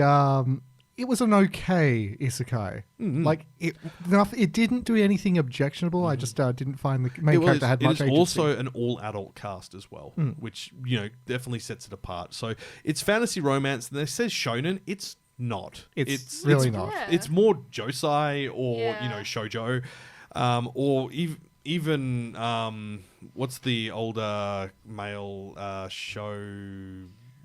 The shonen and show Bro. Show bro. Evolution of slow bro. Seinen. Seinen's what I'm looking for. Yeah, It that's definitely the fits one. more in the Yeah, seinen yeah, I and agree. shoujo josei areas. So this is focusing on Sei, a 20-year-old office worker who is whisked away to a whole new world. Unfortunately for her, the ritual that summoned her, meant to produce a saint that would banish dark magic, brought two people over instead of one, and everyone prefers the second girl over her. Now, this is all resolved in the first season. But this is just fine by Sei, who leaves the royal planet and sets up shop making potions and cosmetics with her newfound Cute. magic. The cosmetics is kind of like a secondary tiny Yeah, part yeah. of the story. The potions is that she's broken at making potions. She has uber healing power for making potions. Business is booming, and this might not be such a bad life after all, as long as her supposed sainthood doesn't come back to haunt her, which it does. Of course. So there's also Prince Kyle, and he's an antagonist in season 1. But guess what? Prince Kyle actually isn't that bad, and neither are any of the other antagonists. It is that they're all pretty boys and they all have their own agendas. Yeah. Though I don't think Prince Kyle's very pretty. I think he just looks like a Chad, and not a good Chad, like a bad Chad, like Jim Bro kind of thing with a long mullet. With a long mullet. It's red, and I don't like it. I think he's just So- biased because of the name. I am biased because of the name. However, the first season was really good. It ended on a really solid point. Yeah, you see what I mean, right? Like, That's Kirito in a wig. yes, yeah. I see. It's not a good look. But anyway, this first season ends kind of by sorting all that out. And, the other girl that was meant to be the saint is not, treated poorly by the end of it. Like, everything is resolved, and they left it on a spot which was perfect. They could have left it there and not do a season 2 if they never got funding. Season 2 seems like they have jumped a bit further ahead in the timeline to show you a big disaster which is upcoming, and then gone back to the events about 2 months afterwards, and then it's the lead up to it.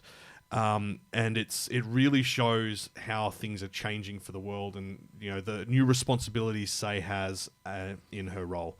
So it's really good. We've only watched the first episode, and for once the OP is actually memorable, because season 1's OP and outro were terrible. A little bit.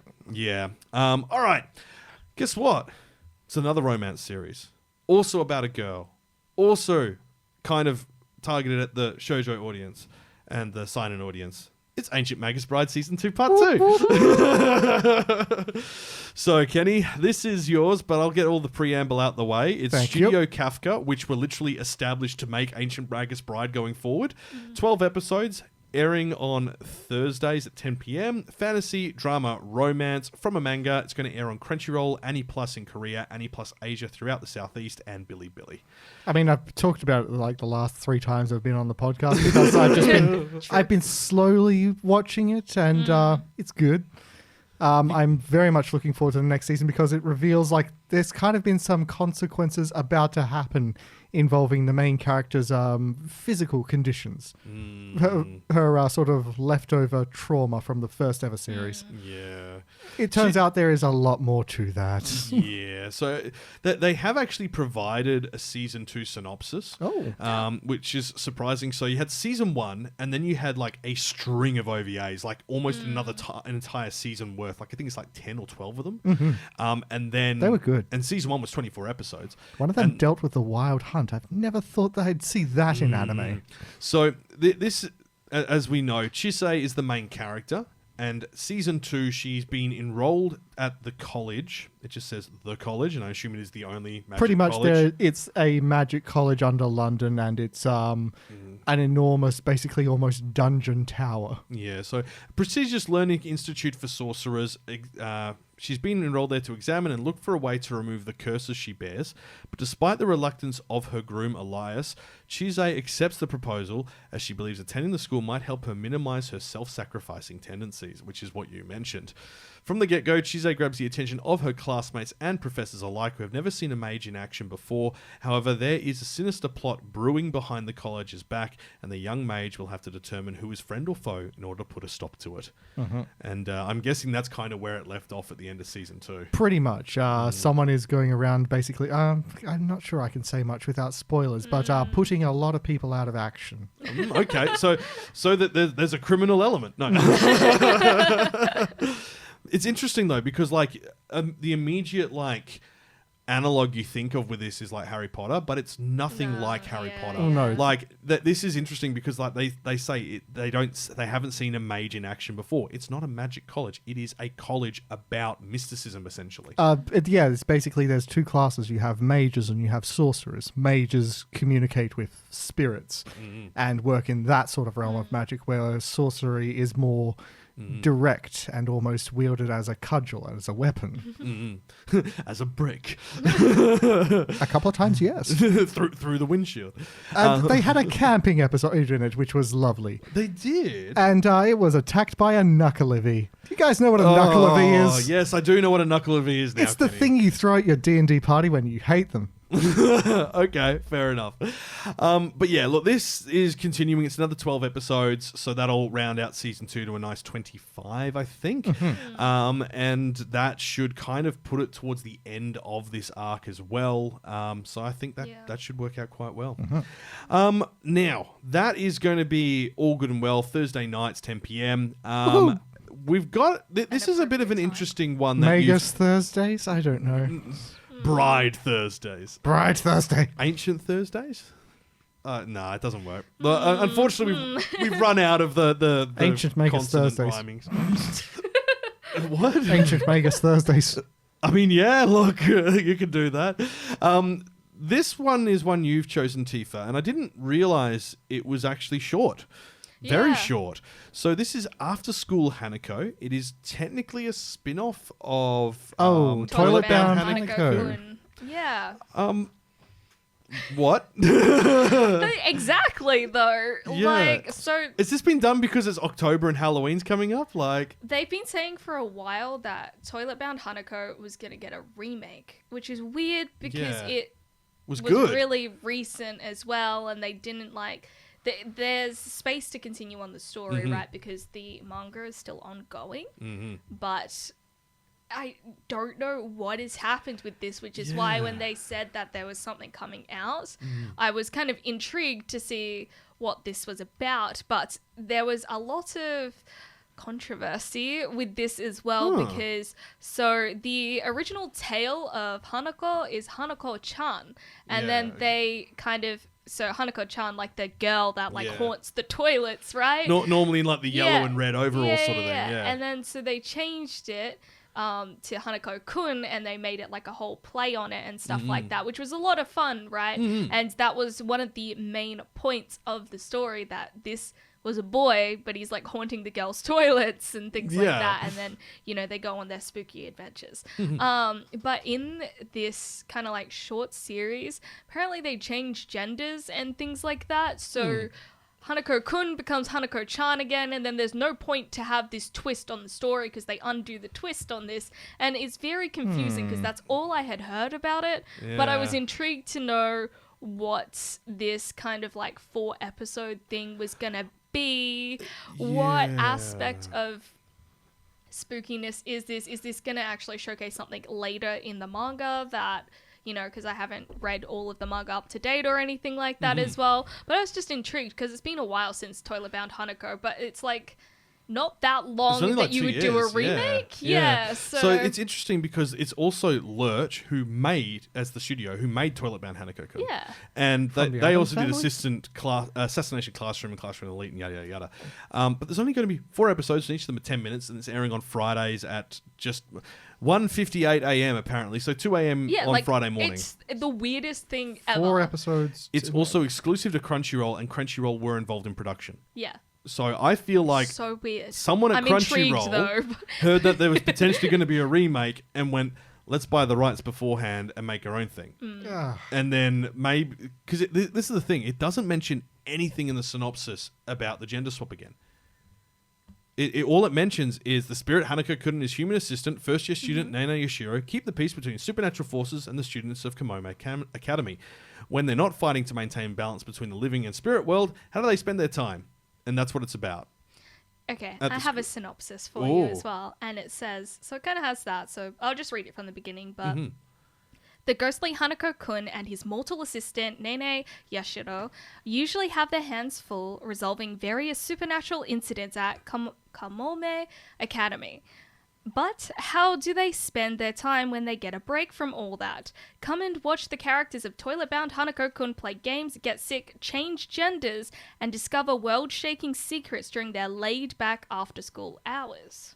Is this a slice of life I spin-off? think it is. kind of like Slime Diaries, I guess. Yeah. I'm kind of like intrigued though because we just haven't seen anything in a little while, and And if then they're this suddenly doing shows something up. like this, it means that okay, so we're either gonna get the remake, which is rumored, or we're gonna get a continuation at some point in time, right? I feel like it's one of those things where they're trying to see if people are still interested. The manga's Yeah. doing okay; it's steady, but it's not like doing big numbers. Yeah, I mean, it's not like in the realms of like Demon Slayer was or anything like that. It's just like it's an ongoing manga with a solid fan base, but it's not, you know, a smash hit. Yeah.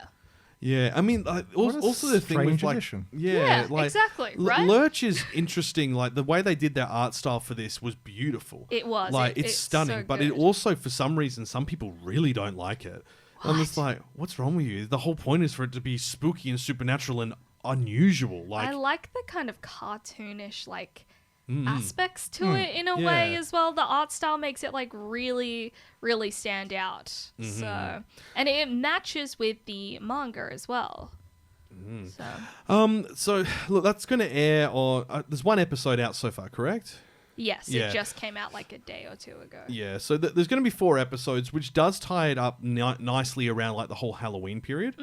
But yeah, we'll look, once we've got 4 episodes, that'll be like 2-3 episodes time. We'll go yay or nay, and then Yeah. we'll let you know if it's worth your time. I mean, realistically, that's 40 minutes, so that's 2 episodes of a normal anime for an entire series. It's not bad, I guess. But it's whether or not it actually adds anything of worth Yeah. to the story. We're going to go back to Aaron because he's picked a shonen anime. Of course he has. He is our shonen expert. We know this Naturally. well. Shonen, Beyblades, card games. Those are Aaron's realms of expertise. Card games on Beyblades. and monster hunting of any form. So like Digimon, Monster Hunter, Pokemon. That's his jam. I mean, did you guys see they just opened a training grounds for Beyblade in Japan? Oh, what? Yeah, when I Can was you in send Japan, me that link? when I was in Japan, Find I it. discovered an alarming amount of Beyblade merchandise and Yeah. Beyblade sets. They have a Beyblade starter kit, which is $450. But they also do like limited edition ones, which Aaron and I have talked about before. Is they have like the Hello Kitty ones, they have Transformer Yeah. ones, like all these like different I've got things. mates that collect them. They must have spent thousands on them at this point. They have like toolboxes full of Bay parts. Bay It's- parts. Bay parts. Parts of my girlfriend in a box. It's Halloween, everyone. Yay. Oh god. All right, Ragnar Crimson. So this is action fantasy shonen PG. Silverlink are behind it. They have done Kokoro Connect, Non Non Biori, and Bofuri and Bakarin Test. Yay, Bafuri. 24 episodes already locked in for this, so it's going to be the full 2-core experience. Sundays at 1 a.m. in the morning. So Sunday night, you'll probably get it on most streaming services. Oh, hello, Liger. He's literally forcing his way into the room. So this is from a manga, and it is set in a world where dragons rule the sky, sea, and land. Those who would fight them and win must surpass the limits of normal human strength. And once again, Aaron has been very wonderful and sent us a little bit of a snippet to let us know about it. If you took Hitsugaya from Bleach, you know, the little ice captain dude, if you took him and Killua from Hunter x Hunter, that's what this main character is in Ragnar Crimson. I'm intrigued. This world overpopulated with dragons, and this one guy dedicated his life to fighting dragons after his mentor passed.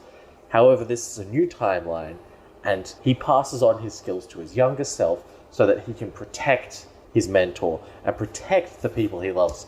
However, his body isn't quite adjusted to the skills he learned as an adult, and it's still him, it's not his older self. So he has to go through and try and change the timeline for the better. And he encounters people from his future that he knew about. Yeah, it looks like an interesting one. I'm definitely keen. Plus the animation looks really good, the character design's really nice. Definitely interested in seeing more of this. Yeah, so as Aaron pointed out, it is like a time rewrite sort of thing, which I wasn't really expecting. And look, yeah, it sounds interesting, but it's also something I noticed, which was a little bit unusual. There was another series this season that I was looking at, and I was like, this could be interesting. It's called The Kingdom of Ruin. And this is very similar in concept. Witches once blessed human races with wisdom and peace, but the Radar Empire's gear expansion brought about a culture of science that far supersedes magic, and the witches are viewed as enemies impeding the progress of civilization. Thus begins the witch hunt, and one human named Adonis, who was raised by a witch, swears revenge against the human race that took his beloved mentor from him. The first episode follows almost identical beats, except Ragnar Crimson is much better than Kingdoms of Ruin. Kingdoms of Ruin just pours on, like they had a bucket of horrifying things, and they went, let's just empty the bucket. Weird that they follow the same plot beats, though. Yeah, but obviously Ragnar Crimson, it's because the first episode is 48 minutes, so it's a double episode. It then goes, you get halfway through, and then it goes back and restarts the time sequence after some really nasty events happen. Yes and no. That's probably oversimplifying exactly how it's done, because it's kind of done through flashbacks and other and like prophetic dreams and stuff like that. So there's stuff going on in there that is much more interesting than Kingdoms of Ruin. Kingdoms of Ruin is relying on shock value. Like literally, like the main character and his witch lady who is in charge, like go out to they're running away and trying to go to another kingdom. And then they get literally teleported by like Star Trek teleported back to the main capital. The king literally rips her shirt open. You know, she's then shot in the head and then killed with a hail of bullets. Everyone's filming it on their smartphones. Lovely. They went It just- way yeah. too hard on the shock value that it made everything that came after it seem nonsensical. Because then the next scene is like people who are in the internment camps talking to each other with sock puppets. You're like, That's There's a thing called tone. Exactly, and they completely messed it up. And I think it's one of those ones I was like, ooh, the world is so dark. Whereas Ragnar Crimson does a really good job of like finding that you're introduced to the characters at the start, and you know the main character, Ragnar himself, is not powerful. He knows it himself. Like, he is there supporting his sensei and looking after her the way he can, realizing that he's not necessarily going to be the one that survives. And he's like, I expect to die within a couple of years, like, if I'm lucky, because he knows he's not fit for fighting dragons. And the full synopsis, like, sworn dragon hunters like Ragnar are to have any hope of dealing death to the seemingly invincible fire-breathing beasts, they must find a way to level the odds. Ragnar teams up with a mysterious man named Crimson, who has likewise sworn to stand against the dragons menacing the world. But although Crimson's motivations may be mysterious, his goals and Ragnar's are perfectly aligned. Guess who Ragnar and Crimson are? The same damn person, just from different timelines. Together they'll fight to vanquish the dragons once and for all. And it's, there is that element of him protecting his, it's weird because I don't feel like it should be his teacher or his mentor because she's younger than him. It's like it's you know what I mean? It's hard to really explain the dynamic. So it feels almost like he's the butler looking after her to an extent in some scenes, and then other scenes it's completely different. You see that she's an utter badass. Like, you're like, okay, cool. But yeah, so this is going to air on Sundays 1 a.m. in the morning. It is a high dive show.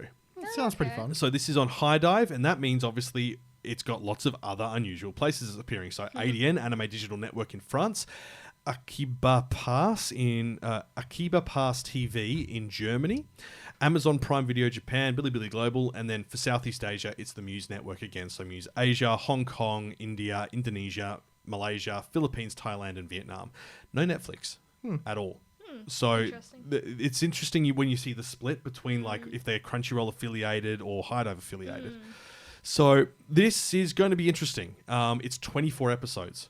So there's a lot of room for them to properly do the character development and build it.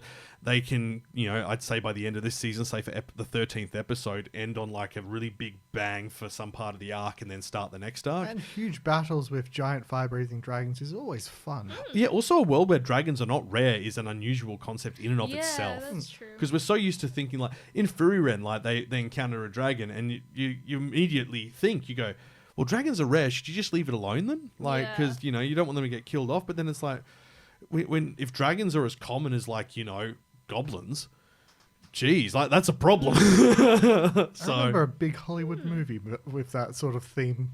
That was, what was it called? Reign of Fire. Did anyone see Wasn't that a game? No. Well, there was a game where you were flying dragons. That was one of the first games on the PS3. Oh, yeah. And it was the first one to use the 6-axis remote, and everyone hated it. That was bad. Yeah. That had Ron Perlman jump at a dragon with an axe. It was great. Nice. Okay, I might have to check that out. So yeah, that's as I mentioned, that's across the High Dive network and their affiliates. Action fantasy shonen. It is PG, so as is designed for most shonen franchises. So let's go on to the last one. This hasn't come out yet, so we can't really say too much on it, and it is a Netflix exclusive. This is Pluto. Now, this is not bad to be a Netflix exclusive because each episode is 1 hour long. And they're going to be 8 episodes. And we're not sure if they're going... The only thing we know is it is airing on October 26th. We are not sure if it is a batch release or a weekly release. October 26th, it could work as a weekly release in line with the normal season. So, we'll see. This is an action sci-fi mystery. It has mecha elements to it because it is based in the Astro Boy universe. Famous for his military service in the 39th Asian War... I didn't know there were 38 before this. The legendary Swiss robot a busy year. Mont Blanc is violently murdered. Humans and robots around the world mourn for their beloved celebrity. Mont Blanc's popularity only grew in the years following the war thanks to his dedication to nature conservation and his loving personality. Once a fellow war veteran, robotic Europol detective Gesh is sent to investigate Mont Blanc's tragic demise. In his pursuit, he uncovers evidence of a mysterious entity known only as Pluto. He also learns of a conspiratorial plot to dismantle the 8 specialized robots from around the world who participated in the war. Racing against time to save those who still remain, Gesh grapples with his memory, morality, and a world full of hate, desperately attempting to defend the fragile coexistence of man and machine. It is a much darker take on the Astro Boy universe, and I'm That here sounds for pretty it. cool. Yeah. The trailer actually looks pretty great. The animation style is really good. It's really clean, I think, as well. Saw it a while ago. I need to give it another look. Yeah, there's also a manga for it. I can't remember if the Yeah. manga was done by Tezuka or if it was like one of his underlings later on down the track who continued the story. I can't. Yeah, I know, I right? have to Google it. Like it came out in. Oh, hang on. There's a manga that's releasing 2003. So yeah, definitely not Tezuka because he was unfortunately long past since then. Yeah. 2003 to 2009, 8 volumes. Yeah, it's kind of cool. It's very cool. So Pluto was a critical and commercial success, winning several awards, including the Tezuka Osamu Cultural Prize. But I'm trying to find out if it was actually related to Tezuka at all. I know that there are characters who have crossovers in it.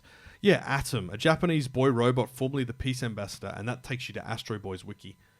So this is saying Astro Boy was involved in a war.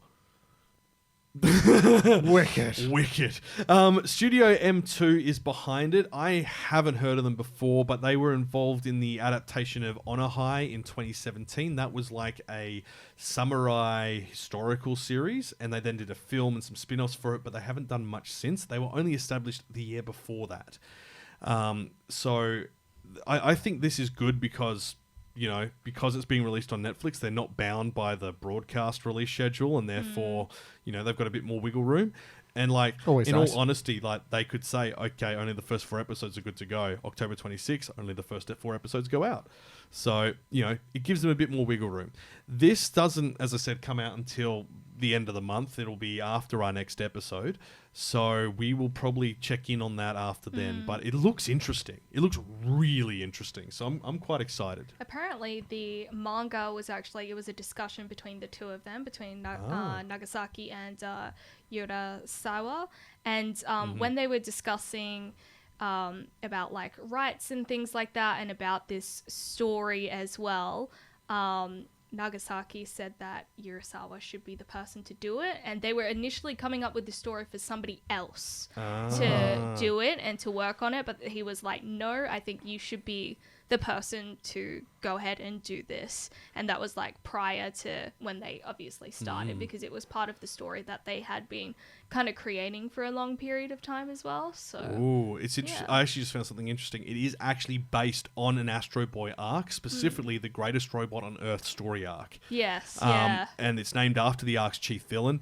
They reinterpret the story as a suspenseful murder mystery, and instead of the traditional sort of comedic slapstick, which is it's what they did for Dororo, which is now one of my favorite anime of all time. Absolutely. And it's well done. Osamu Tezuka's son, Makoto Tezuka, is supervising the series, and Tezuka Productions is listed as being involved.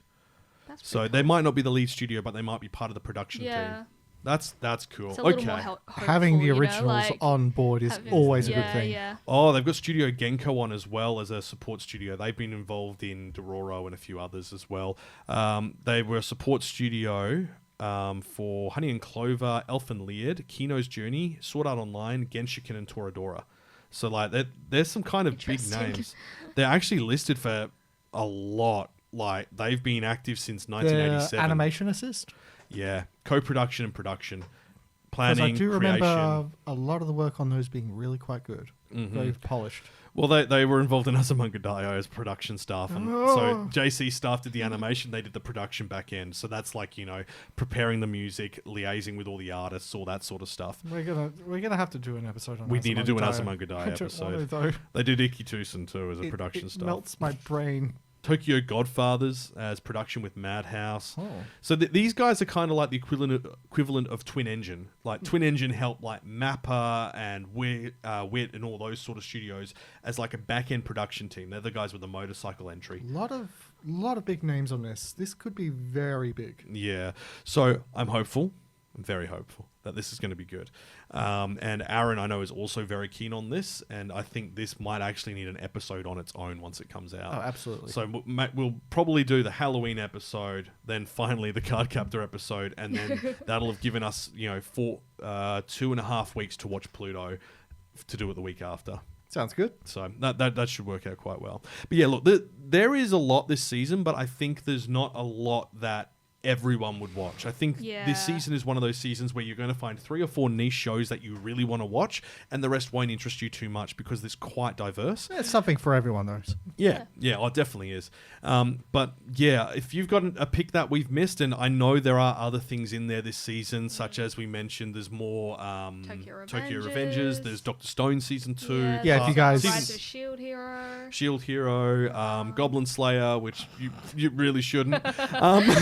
You just shouldn't. It's someone's guilty pleasure. There's a lot of sequels of just things that some people are interested in. And Faraway Paladin's second season. Hey, yeah, I quite liked that. Oh, Dead Mount Death Play, which is kind of like that's where they take a necromancer, gets reverse isekai'd, and then he joins a crime family.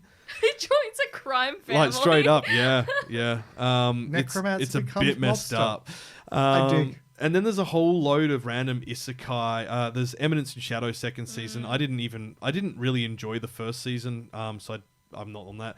Apparently, the final part of Attack on Titan's coming, but I'll believe it when I say it. I thought that was finished already. No, it's Attack on Titan, the final seasons, the final chapters, final episode. I'm not even kidding. And then part 2 will be after that. Yeah. I mean, where they left that previous OVA, this should, if it is an hour long, as it says, this should be the end. But I don't trust them. I don't trust them. I don't believe it for 1 second. It's just become a meme at this point. It's just dragged out for so long. I struggled. I think the worst part of it as well is that Crunchyroll has divided they're basically filmed these last 2 into episodes of it as well. So there's parts of the parts of the parts. Yeah, and this is the thing. You and I were talking about this earlier, which is why you were asking about Furiren. Crunchyroll will get a film and split it into parts as if it's 6 new episodes for a show. It's like, no, it's a film. Yeah. Leave it as a film. Make it's designed it to be stop. watched that way. I know why they're doing it. It's so that they can boost the numbers of episodes watched. It's so dodgy.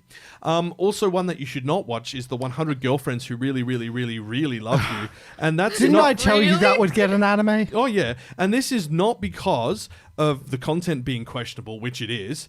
It's because the animation looks like it actually belongs in a hentai. The animation Sorry, style... what was this called again? The 100 Girlfriends Who Really, Really, Really, Really, Really Love You. Yeah, You have to write all the reallys in Tifa. Unfortunately, you do. There is not actually a shortened name for it. The community don't have a shortened name. They just call it 100 Girlfriends. Mm-hmm. That's it. One of them, he dates a girl who's younger than him. One of them, he dates a grandma, apparently. Yeah. It's a bit messed up. But apparently, it's also it says it's a parody, and I think it's going to be a parody of all other shows, but it's just bad. Someone suggested it to me when it was new, and I gave the first couple of bits a try, and see what I mean about the main character? Yeah. He looks like he belongs in a certain... What are the girls doing? Wow. they're fixing a button with their teeth. It's a skill. Wow, is this okay? Maybe we can't do this. If Harem Stories had an extreme mode, that's what it says as its tagline. It's pretty bad. It's terrible. Okay, so there's also... I mean, no judgment. No, wait. Yes, judgment. I judge people who like this. Well, people who like this are Fight me in probably the also comments. watching I'm Giving the Disgraced Noble Lady I Rescued a Crash Course in Naughtiness. What? Yep, that's the full title. There is my daughter... Oh, okay, this is the obvious, father marries daughter story. My daughter left the nest and returned an S-rank adventurer. Oh, this one, yeah. It's straight up the same thing again. By the way, 100 Girlfriends on Amazon, it has a 4.8 stars. So it's adult.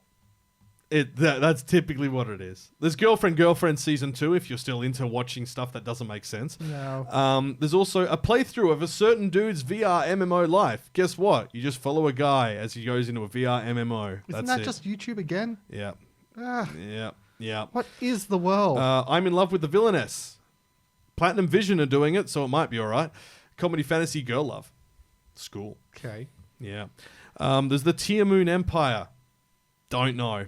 There's a lot. There's a lot on here that we went through, and we just a lot of it we just kind of went, why? What even is this? Like, yeah.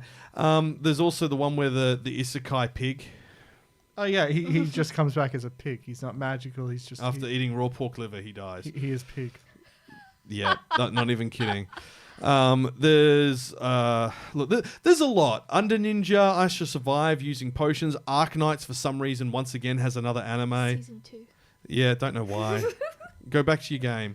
Overtake, which is an F1 type anime. It's Formula 4. There is Wait, MF wait. Ghost. Oh yes, that's right. Yeah. What is the Arknights series rated? Like, is it MA? Is it PG? Just because a some good of the clips question. that I've seen from the game itself are like R18. What is happening? That is not physics. But Fair enough. I would like to know if the You're gonna laugh. It's PG-13. no. Yeah. When you're saying Arknight's game has like R-rated stuff, do you mean as in like adult content or violence and gore? I mean adult content. Oh dear, that makes okay. That explains why it's popular though. Wait, let me find it for you. Oh no, the podcast has gotten dirty since I went to Japan. What happened? Look, you're going to see a lot of different shows from this season, and there is a deluge of them, but very few of them seem to be standing out. There is like the FLCL. New spin-offs and sequels, and FLCL Grunge is a prequel to the original FLCL, but it doesn't really make a lot of sense in that space. And then there's FLCL Shoegaze, which is a sequel and set later on with Studio Nut. And then there's Nut. Bullbuster by Studio Nut. Not. I'm actually going to watch this. Do you want to know why? Why? Because as mysterious creatures have been terrorizing an island, forcing the locals to flee. Thankfully, the brilliant Tetsuro Okina and his new robot Bullbuster come to their aid. But as the team is on a tight budget, so can they save the island? It is a mecha sci-fi comedy. It's just going to be bad. I think on that note, I we should. confused yeah. Arknights with something else. Don't Is it worry Nike? about it. No. That's bad. I confused it with Azure Lane. Oh yeah, look, yeah, yeah. that checks out. If Yeah. I could just this is not human. What? What? So I'm sorry. Subscribe to Patreon to see whatever the hell this is. I'm sorry to Arknights fans. I did not mean to. I got you confused. Okay. Look, it's easy to do so. No offense to him, but Whoa. yeah. Tifa, are you saying they all look alike? Yes. Yes.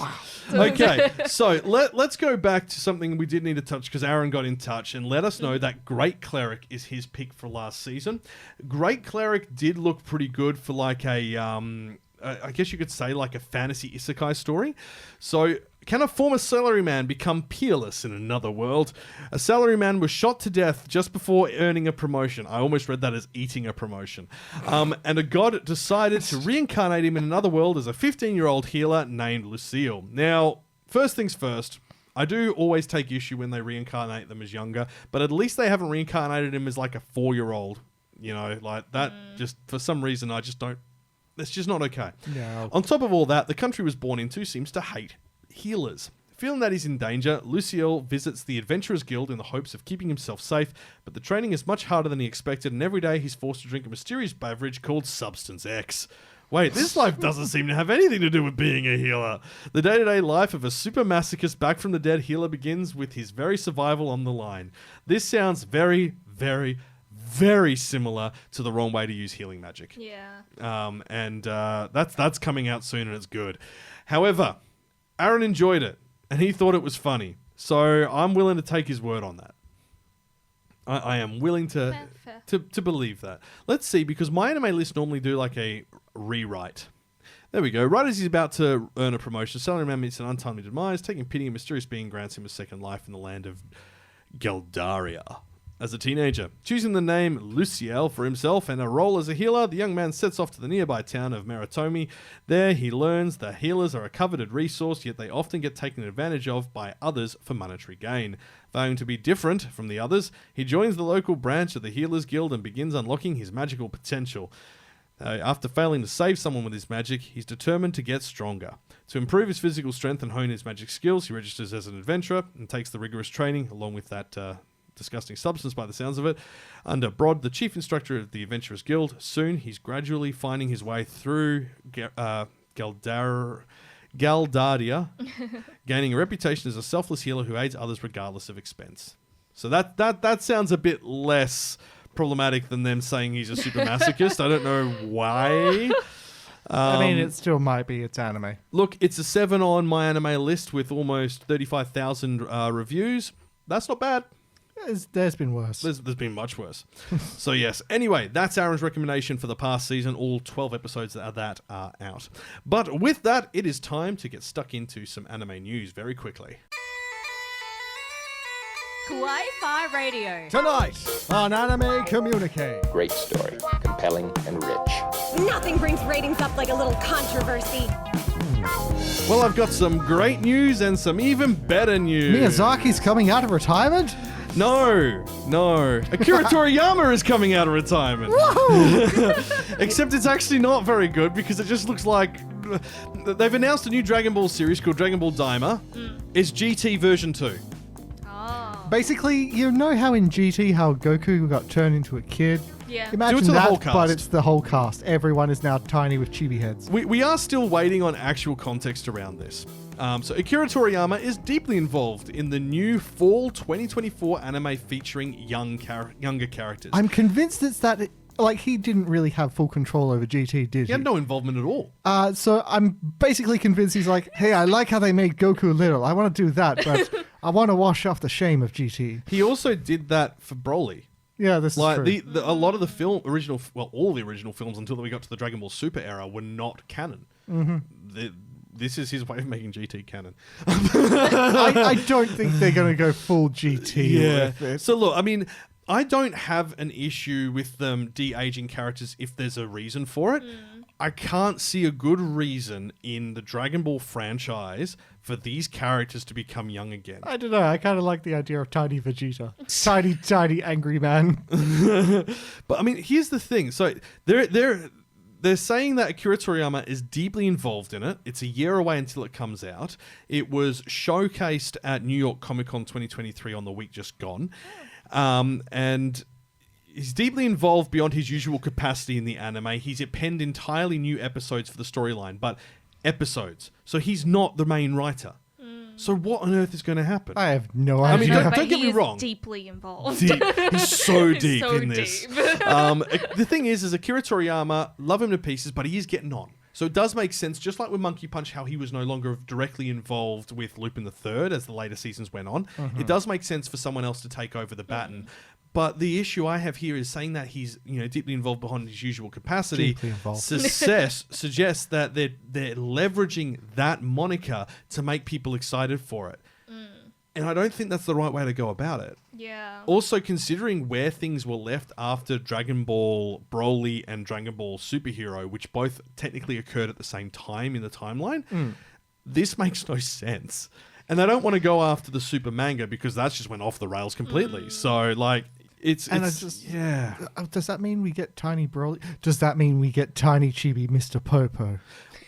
Mr. Popo is no longer in the series because of the obvious issues that causes. I love on the abridged series. Oh my god, are you allowed? I know. So I love how they keep saying it's a different from the plotline of Dragon Ball GT, in which Goku reverts back into a kid at the end of the original series. Daima apparently does not mean anything. And the kanji could be interpreted as the word evil in English, but there's no further information on it. Of course. More will be announced in the next Dragon Ball Games Battle Hour on January 27-28. So, like, Okay. that's 4 months away. Yeah. The Dragon Ball Super TV series was recently announced as coming back, so we're wondering if this replaces it. Yeah. Or is this a side series? I don't know. What the hell is going on? It's part of the main continuity, apparently. So that's you see what I mean? Like, there's a lot of confusion as to where this fits into the overall picture of Dragon Ball. And like, I do understand like going back and like honoring the past. Did he just do this to add character options to the Xenoverse 2 game? Well, which is still going. Yeah, we would discuss this earlier. Xenoverse 2 is getting updates all the way into 2024, and I think it's with this. So, like, they're bringing back in the power pole, the Nyoibo. You can do that without making them children again. Yeah. So Akira Toriyama provided an official comment, like an official release. So he says, "Hello, I'm Akira Toriyama. This is for New York Comic Con. I'm currently working on a new Dragon Ball. The title is Dragon Ball Daima. Daima is a made-up term, which in Japanese characters would be this, or in English would sound something like evil. Due to a conspiracy, Goku and his friends are turned small." Okay, so at least it's not them wishing for it in the Dragon Ball with the Dragon Balls, because that's what's implied in the video. In order to fix things, they head off to a new world. It's a grand adventure with intense action in an unknown, mysterious world. Since Goku has to make up for his petite size, he uses the Nyoibo power pole to fight, something not seen in a long time. I came up with the story and setting as well as a lot of the designs. I'm actually putting a lot more into this than usual. Controversially, I hate anything where it turns characters into chibi characters. Same. Same. I just hate it. I'm like, okay, you've completely lost me. I don't like this anymore. Yeah. There's things will unfold that close in on the mysteries of the Dragon Ball world. Hope you all enjoy these different from usual battles that are cute and powerful. It's like, I don't want cute and powerful. This is Dragon Ball. Like, we've gone... The Dragon Ball original series was cute and powerful. Dragon Ball Z shrugged that moniker off, as did the films and as did Super and the films that came alongside it. Whatever your take is on Super, whether you like it or not, the films at least I think universally are agreed to be pretty darn good. Hell yeah. And it definitely moved it into the more mature sort of like the combat focused storytelling. To go back to this, I don't know how many modern fans are going to be interested in it. And I know we're spending a lot of time talking about this, but I'm really mixed on this. I'm definitely nowhere near the big Dragon Ball fan I was in the past. Yeah. Like, I realize Dragon Ball is Dragon Ball, and, everyone fights, can he beat Goku? It's like, yes, he can be beaten by, like, Arale, a gag manga character, so come on. He can be beaten by Popeye the Sailor Man. Technically, yes. Mathematically, they proved it. But look, you get the point, right? Like, the fan base has become very focused around the strength dynamic of it. This isn't what they're looking for. And you've got to play to what your audience wants to an extent. So it'll be interesting to see how it's done and how it's promoted. I think they're going to have to go really hard on the promotion to make the original fan base want to actually watch it. I realize that because it's the 40th anniversary, they're trying to, do a celebration of what it was. But there are other ways to do that. Like, they could have done a story which focuses on, like, jumps between the characters, but have, like, Go 10 have the power pole now. Yeah. Like, there are ways to do this. Anyway, look, this is all we know so far. January, we will learn more. Bocce the Rock is getting 2 films. Don't get excited. They're compilation films. They're refreshers. What do you call them? The recaps. Recap. Basically. Yeah. So, and also, like, if you watch this series, prepare to watch it again. Well, this is the thing. If you've got 2 films, each film can cover 6 episodes. That's the whole series. You don't even need to do anything new. But it's also like, I do wonder if these films would be like released in cinemas in Japan, and if them doing that means that they're releasing merch at the same time while out the cinema, and then it's going to be a whole like I do think it's kind of a fun idea to be able to watch these episodes all together on the big screen with like other people and have like a really fun time and stuff like that. But it's also kind of like one of those things where it's like it's locally announced. It's not like a big public announcement. Like, I don't know. Yeah, I don't get it. Like, once again, this is like one of those things like what we were discussing on the pre-show about, like, places where they have massive promotions for anime that people have never heard of, and they think that's the best way to get promotional value from it. It's not. But yeah, so this is going to be a compilation film project of 2 films. The first part will open spring, as previously announced, so that would be March, April next year. And then the second part will open next summer, so probably December next year or January following.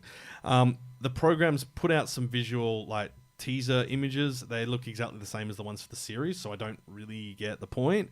Because like they literally look like the ones from the series, just from a different angle. Yeah, they did a live stream yesterday with all their actresses, but I was like, okay, interesting. I wonder what's happening there.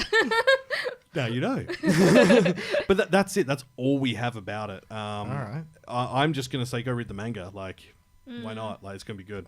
Okay, Data Live 5 anime is premiering in 2024. Yep. Wow. Back from the edge of reality, from the edge of conversation, the edge of anyone's mind. They did a live stream event last week that number 5, Data Live V, as it's been labelled, will debut in 2024. They revealed a second teaser trailer for the series as well as new cast members. I've never watched Data Live. Neither. I thought initially when I first heard the title said that it was to do with data, but no, it's dating. Yeah. So it's date a live. Date a living person. Yeah. A challenge in and of itself in Japan. So this started in 2013. So, yeah. Next. That's happening. Now you know. Teasing Master Takagi's manga is finishing, but it's not completely done. New spin-off is being announced for November. It's going to take over directly at the end. So is this a spin-off of the spin-off then? Technically, yes. Yeah, because technically this would be a spin-off of the Parents manga, and it'll be running alongside it. So the November issue of Monthly Shonen Sunday revealed on Thursday that Yamamoto's Teasing Master Takagi series will have a new spin-off manga titled Teasing Master Nishikata-san that will launch in the magazine's next issue. Obviously, Nishikata is the main male protagonist. Now that Takagi has married Nishikata, it makes sense that their daughter would have his name. And it focuses on her. So the series, Inaba, who draws the other spin-off sequels manga, which is Teasing Master Moto Takagi-san, which is when they're married, will draw the new spin-off manga. And the editor of Teasing Master Takagi-san posted a preview image for the new manga on their Twitter account. Then I'm not too sure where Yamamoto, the original creator, sits in this. I believe he still works as like a advisory on how the characters would interact and so on. Okay. But look, if he's earning money and he's able to make great series, I don't care. Like, keep at it, mate. Like, good on him. Yeah. More of his favorite series, it would seem. Yeah. So the manga is set after Takagi-san centers on Chi, Nishikata and Takagi's middle school daughter, as she teases and is teased by the boy sitting next to her in class. So she's trying to tease him like her mother would and failing like Nishikata does. It's really cute, and you see snippets of it, and we saw a snippet of it in the most recent season as well. But the actual manga itself is finishing in like 2 or 3 chapters. Like, we had serious progress in like the last chapter I read, and that's, I think, finishing December or November, so it should line up nicely with it. Anyway, actually, a lot of Yamamoto's series are coming to an end at the moment. He's finished his one where they found like a kaiju girl, as like just like these 2 sisters found a kaiju girl and took it in, and then hilarities ensued. That I know, sounds cute, but also terrifying. It was both. Then there was also his one about like the ninja girls, which apparently didn't do very well on the TV ratings. Yeah, I remember. The manga was quite good, but not really anything happens, so I think that's probably why people fell off it. But that's coming to an end too. Teasing Master Takagi's coming to an end, and his Will Ayumu Make a Move is ending in 4 chapters, I think, which is the one with the Shogi senpai. Yeah. So like all of their big things are coming. So is he retiring or just moving on to new stuff? Also, I keep saying he, but I'm actually not sure if Yamamoto is male, female, or other. It's never been listed because it is a handle. Oh, okay. Is my understanding. But yeah, it's kind of funny at the end of either way. So that's all coming to an end. Hopefully that means we'll get something really big and new. Now, let's go back to something from this season. FLCL. Both of these new shows were made by Adult Swim. As in, they paid for them. They went and engaged with studios to actually be done. So it was done by Japanese animation studios. That's pretty crazy, though. They said they won't be making any more FLCL. Oh. And it's not because it did bad or performed poorly. It's just that they're done. And that is how most people feel after watching FLCL. Yeah, like it's a crazy little joyride, but what the hell? Yeah, and I mean, once again, they were both only 6-episode shows, just in line with the original series. So you had FLCL in another 10 years, we'll see it continued. So you had FLCL, then FLCL Alternative, SLCL Progressive, FLCL Fully Cooley Shoegaze, and Fully Cooley Grunge are the 2 new ones. And only Fully Cooley Alternative connects with Fully Cooley Shoegaze. So that one takes 10 takes place 10 years after FLCL Alternative. And then Fully Cooley Grunge is meant to be a prequel. But it doesn't make any sense as a prequel. I don't think it makes sense in general. I mean, FLCL doesn't make sense. So, like, yeah, but you know what I mean, right? Like, no. You're trying to put too much together here. Yeah, the anime has a theme of being... I love this. The anime has a theme of the feeling of being an adult. I'm sorry, but no. No. Okay. Yeah, because this is for grunge. They're like, it's a CGI anime that centers on grows three a robot teenagers out of his forehead. who graduated and started working. That's what it feels like to be an adult. It's a robot in my head. Dun, dun, dun, dun. So yeah, look, that's the end of FLCL for the foreseeable future. Fully Cooley, you had a run. It was a run. You ran. You ran. Run. And it was Cooley. Anyway, let's move on. So there is a live action Solo Leveling planned. And this is by South Korea, which is where it's from. Okay. So Can I say it? Something about this? Yeah. Say it. So, As long Solo as it's Leveling PG. is originally a book. Yeah. It is not originally a Web manga, yeah. manga or anything like that, a manhwa. It's originally a book. And I read the book, not the manhwa. There is the comic, but I read the book. Oh. And reading the book, I imagined it like a live action. Yeah. And so I know that there is the manhwa, and that's what most people read. They don't read the book. They read that, and they imagine it like that, right? Because, well, I mean, you see the images and stuff. Yeah. But I was like, I feel like this is not going to work as well as an anime, because what it feels like to me is that genre of young adult novels, like the Hunger Games. You're not To wrong. like Maze Runner, Divergent, all that kind of stuff. That's what it feels like. So that's does. how I imagine the live action, but with This was Korean more diversity. YA? Yeah, like that's what it feels Yeah. like. Dear Korean God. YA. Now that you've said that, I can really see it. I Like- can really see it. Like, no offense to anyone that's just purely a fan of the manhwa and doesn't want this to be a live action or whatever, but like they probably could have just adapted this as a live action. It didn't have to be an anime, which Japanese studios got the rights to this Korean story to turn into an anime, so things are already going to be different. Yeah. But yeah. I mean, on that note, I really do need to pay more attention to manhwas in general. Yeah. Well, not only Mate that, has- there is like a dedicated Japanese version of Solo Solo Leveling, and it's called "I'm the Only One Who's Leveled Up," and it's like it's published by Kadokawa, and it's a complete rewrite.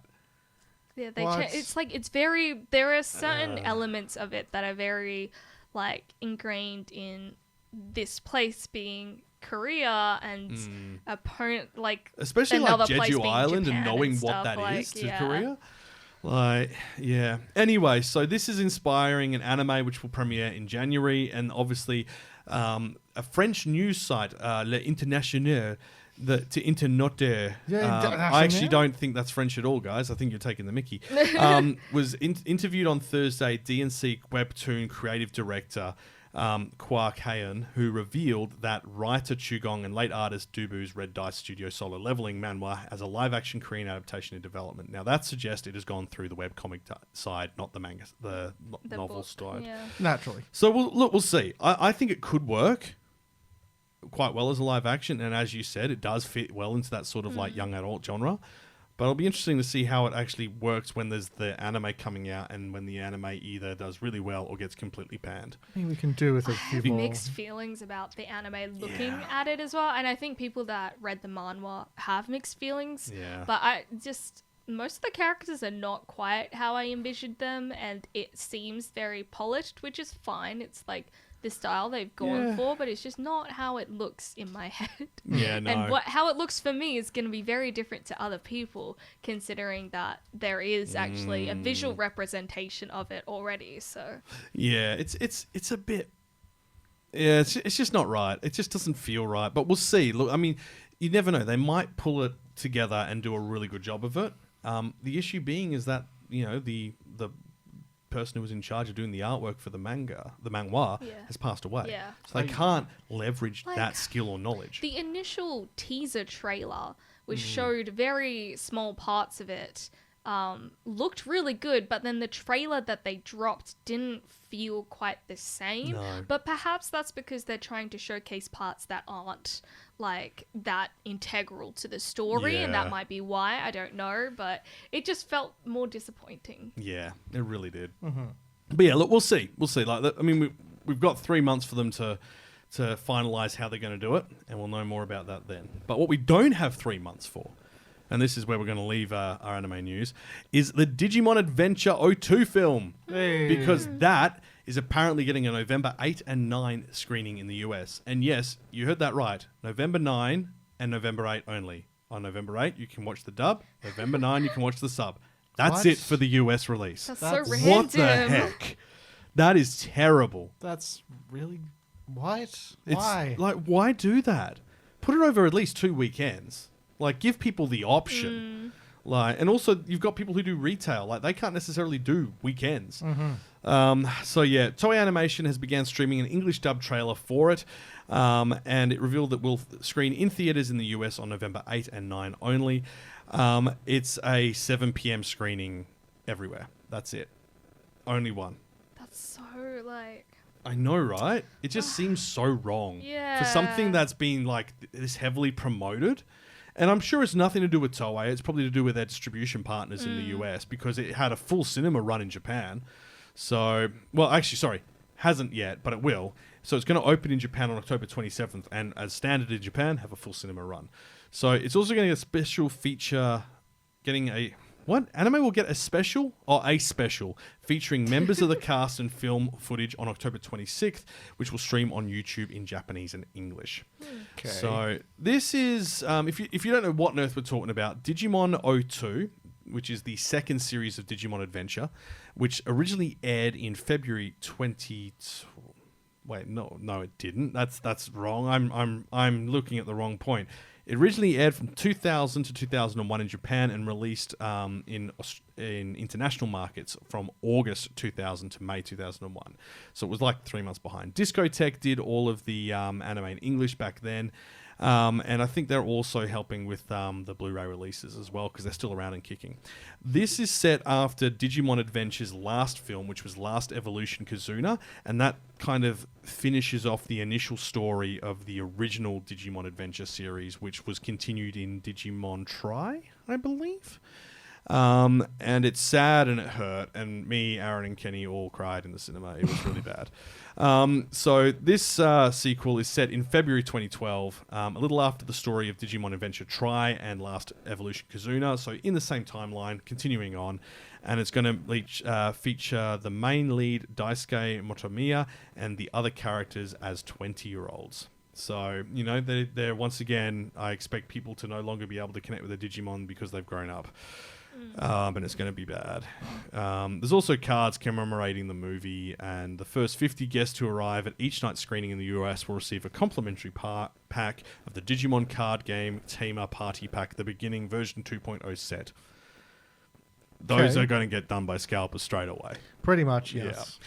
So, like, exactly what's happened over with the Pokemon collaboration with, what was it? The Van Gogh Museum. Yeah, they've actually cancelled, like... That was so sad, though, because, like those people ruined it for everyone. Yeah. That went insane. Scalpers are, like, some of the lowest forms of life. They are, yeah. So, but it's all good because it hasn't been ruined for everyone. There is good news about that because they announced, I think it was yesterday, that they're no longer going to allow the cards to be given out at the Van Gogh Museum, but they're going to organise a new release in Europe and the US at the Pokemon centres there, along with other exclusive distributors. And there's going to be very specific conditions for how you can get them that will be fine for normal people, but very difficult for scalpers, apparently. Yeah, I mean, that's Interesting. probably what they should have done in the first place. But I want to swear right now because I agree so heavily with you. the other thing as well is because I believe they had like a painting and some like things on display as well. People couldn't actually get in to go see the actual stuff. And this is why they've done it. So they've extended Yeah. the collaboration artwork section and then just prevented anyone from coming in to steal the stuff, basically. Because that's what you're doing if you're a scalper. You're stealing other people's enjoyment. And that's all it is. I know, memes are being shared. I guess that means we should wrap this up. Kawaii-Fi Radio. Yes, the thirst. Bring the thirst, Mappa. Mappa wants it bad. There's a reason why Mappa no longer allows comments on any tweets about JK. Oh no! Yeah. Oh god, they got Is that Tony as the of Tiger. this week now? So or- anything that is, so they knew for Nanami, they like blocked any tweets. You cannot tweet at it or anything like that. And the same for anything related to Gojo ever. I mean, that makes sense. So, look, that's where we are going to leave things for this episode. Thank you so much for listening and learning the horrors of running an anime YouTube channel, apparently. Anime Studios Twitter account. Next time, it's Halloween. Or more correctly, it's like a week before Halloween, so we must do the episode before the day arrives, otherwise it's pointless. Because you got to be spooky before the spooky day. Yes. Yes, yeah. So we will be doing that. I do need to go talk to the Patreons because they typically help us pick what our Halloween theme is. I'm going to be doing that over the next 24 hours, and then we'll know, and then we'll have a week to prepare. Now, if you have enjoyed what you've heard, hit that subscribe button. Join us for future episodes. If you are over on our YouTube channel, make sure you hit the like button. We are going to have dedicated videos returning to the channel shortly and live streams. If you've disagreed with anything we have said on the podcast, fight me in the comments. No, ignore him. Do Join not us on the ignore me. YouTube channel, and I believe the plan at this stage is for the Halloween episode to be a live stream as well. So you'll be able to come and help us dig through, because what we typically do is pick a topic area for Halloween, and then we go and dive into all the animes that connect with it. So we love your input during that if you do have the time. It will probably be on a Sunday, so that'd be Sunday the 23rd, I think? 22nd, because I can math real good. So good. Sunday the 22nd, probably around midday WA time, so that'd be early morning in the UK. Sorry to our US listeners, that might be quite late for you on the Saturday night. Either way, if you would like to support the channel and get access to, other stuff like the pre-show, which is a whole other podcast in its entirety now, you can subscribe to us on Patreon. We share content such as episode outtakes, video extras, usually how the episode actually ended, because I have to edit it every time, because we're bad. I don't know what you're talking about.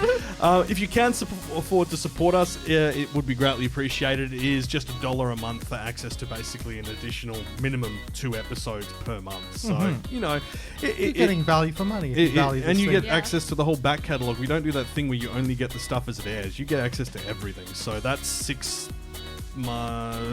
years worth of pre-show. Wow. Yeah, that's a lot. Wow. So yeah, if you would like to join the community, otherwise just follow along. Head over to the social media channels for breaking anime news, memes, videos, yada yada yada. Facebook, Instagram, Threads, maybe not Twitter for much longer because I've had enough.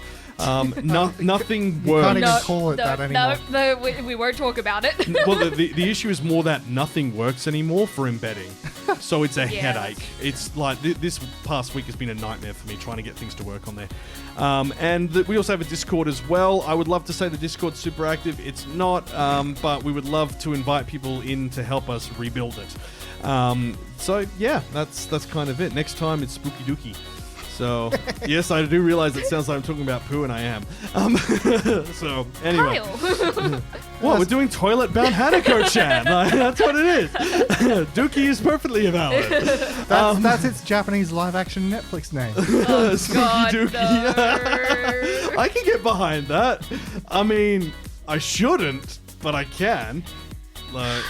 Anyway. That killed Tifa. She's had enough. It's over. Anyway, that's where we will leave things. Thanks so much for listening, as always. You've been listening to Kawaii-Fi Radio. Thanks for joining us. And until next time, watch some anime! On the toilet. Spooky Dookie. Oh!